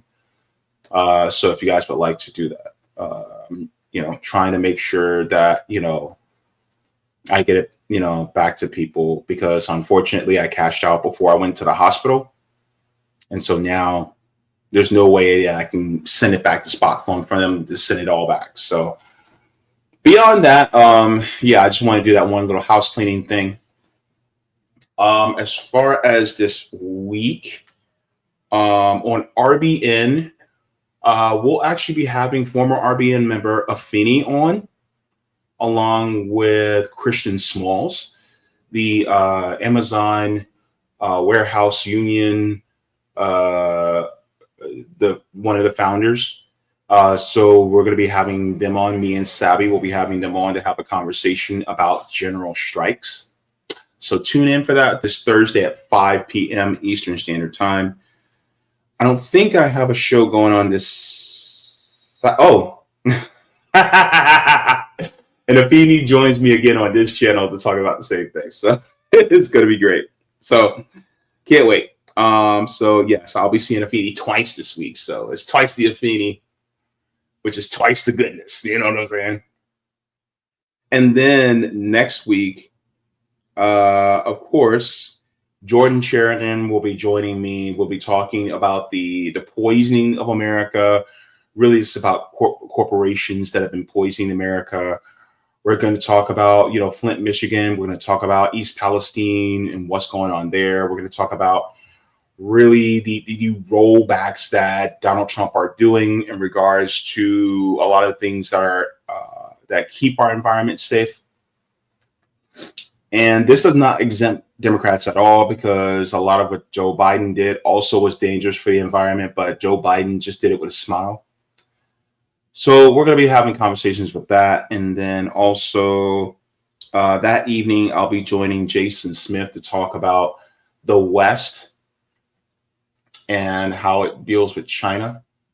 So we'll be talking about that. I'll be on his channel, so that'll be a great discussion to have. Anyway, thank you so very much to everybody. And look, you guys have yourself a good day. Thank you so much for sticking it out with me and staying with me for this. Look, and you guys, you know, have yourself a great day. Of course, for my channel, I'll be making this live stream into clips, so you guys have that available as well. So like I always say, you guys know what I'm about to say. What? Water your plants and water yourselves and leave the world better than you found it. Do all the things if you got them, right? And continue to fight against oppression in all forms. Learn to defend yourself. That's essential. And also come together with your community so that you have more strength in numbers. Okay. That's one thing I want to give to you guys. Also, shout out to People's Free Kitchen, Real Orlando, and Students for Justice in Palestine for the Solidarity Hub we did this Sunday. I put out a video about it. It was around 6 minutes about the Solidarity Hub. We actually did mutual aid in my local neighborhood, and we gave away, I think it's over 150 meals. There was toiletries, there were clothing, they were doing shaved ice, they were doing free haircuts, they were doing free hair washes. And then a guy with a guitar came over, started playing music and singing. He had us, he was, we were gone. And then towards the end, we started dancing with the local neighbors in the neighborhood. I mean, it was great. It almost turned into a block party. It was nice. So building community is what is going to save us. So if you guys can do that and try to do that within your neighborhoods as well. I know Katie Lewis is doing it for his area. So if you're in the East Coast and you want to try to reach out to Katie Lewis. He's doing some amazing work out there. Shout out to Tim, who is also part of the Orlando chapter that was with me for the Solidarity Hub on Sunday doing mutual aid work. It was a wonderful time, wonderful conversations, and wonderful bonding with the community that we had. So thank you guys so much for tuning in, and forehead kisses. I'll see you guys in the next one. I'll see you guys for the Sabby and JB show on Thursday. Take care. Thank you so very much for watching my channel, and I deeply appreciate it from the top and bottom of my heart. If you wish to support the channel further so I can keep bringing you content that is educational and informative, you can become a patron on patreon.com/JBFaunt. You can find that link in the pinned comment or in the description below. No matter what you give, you'll be supporting independent media and education that helps make the world better. Thank you so much, and you can watch more of my content here. Mwah. Forehead kisses, and have a beautiful day.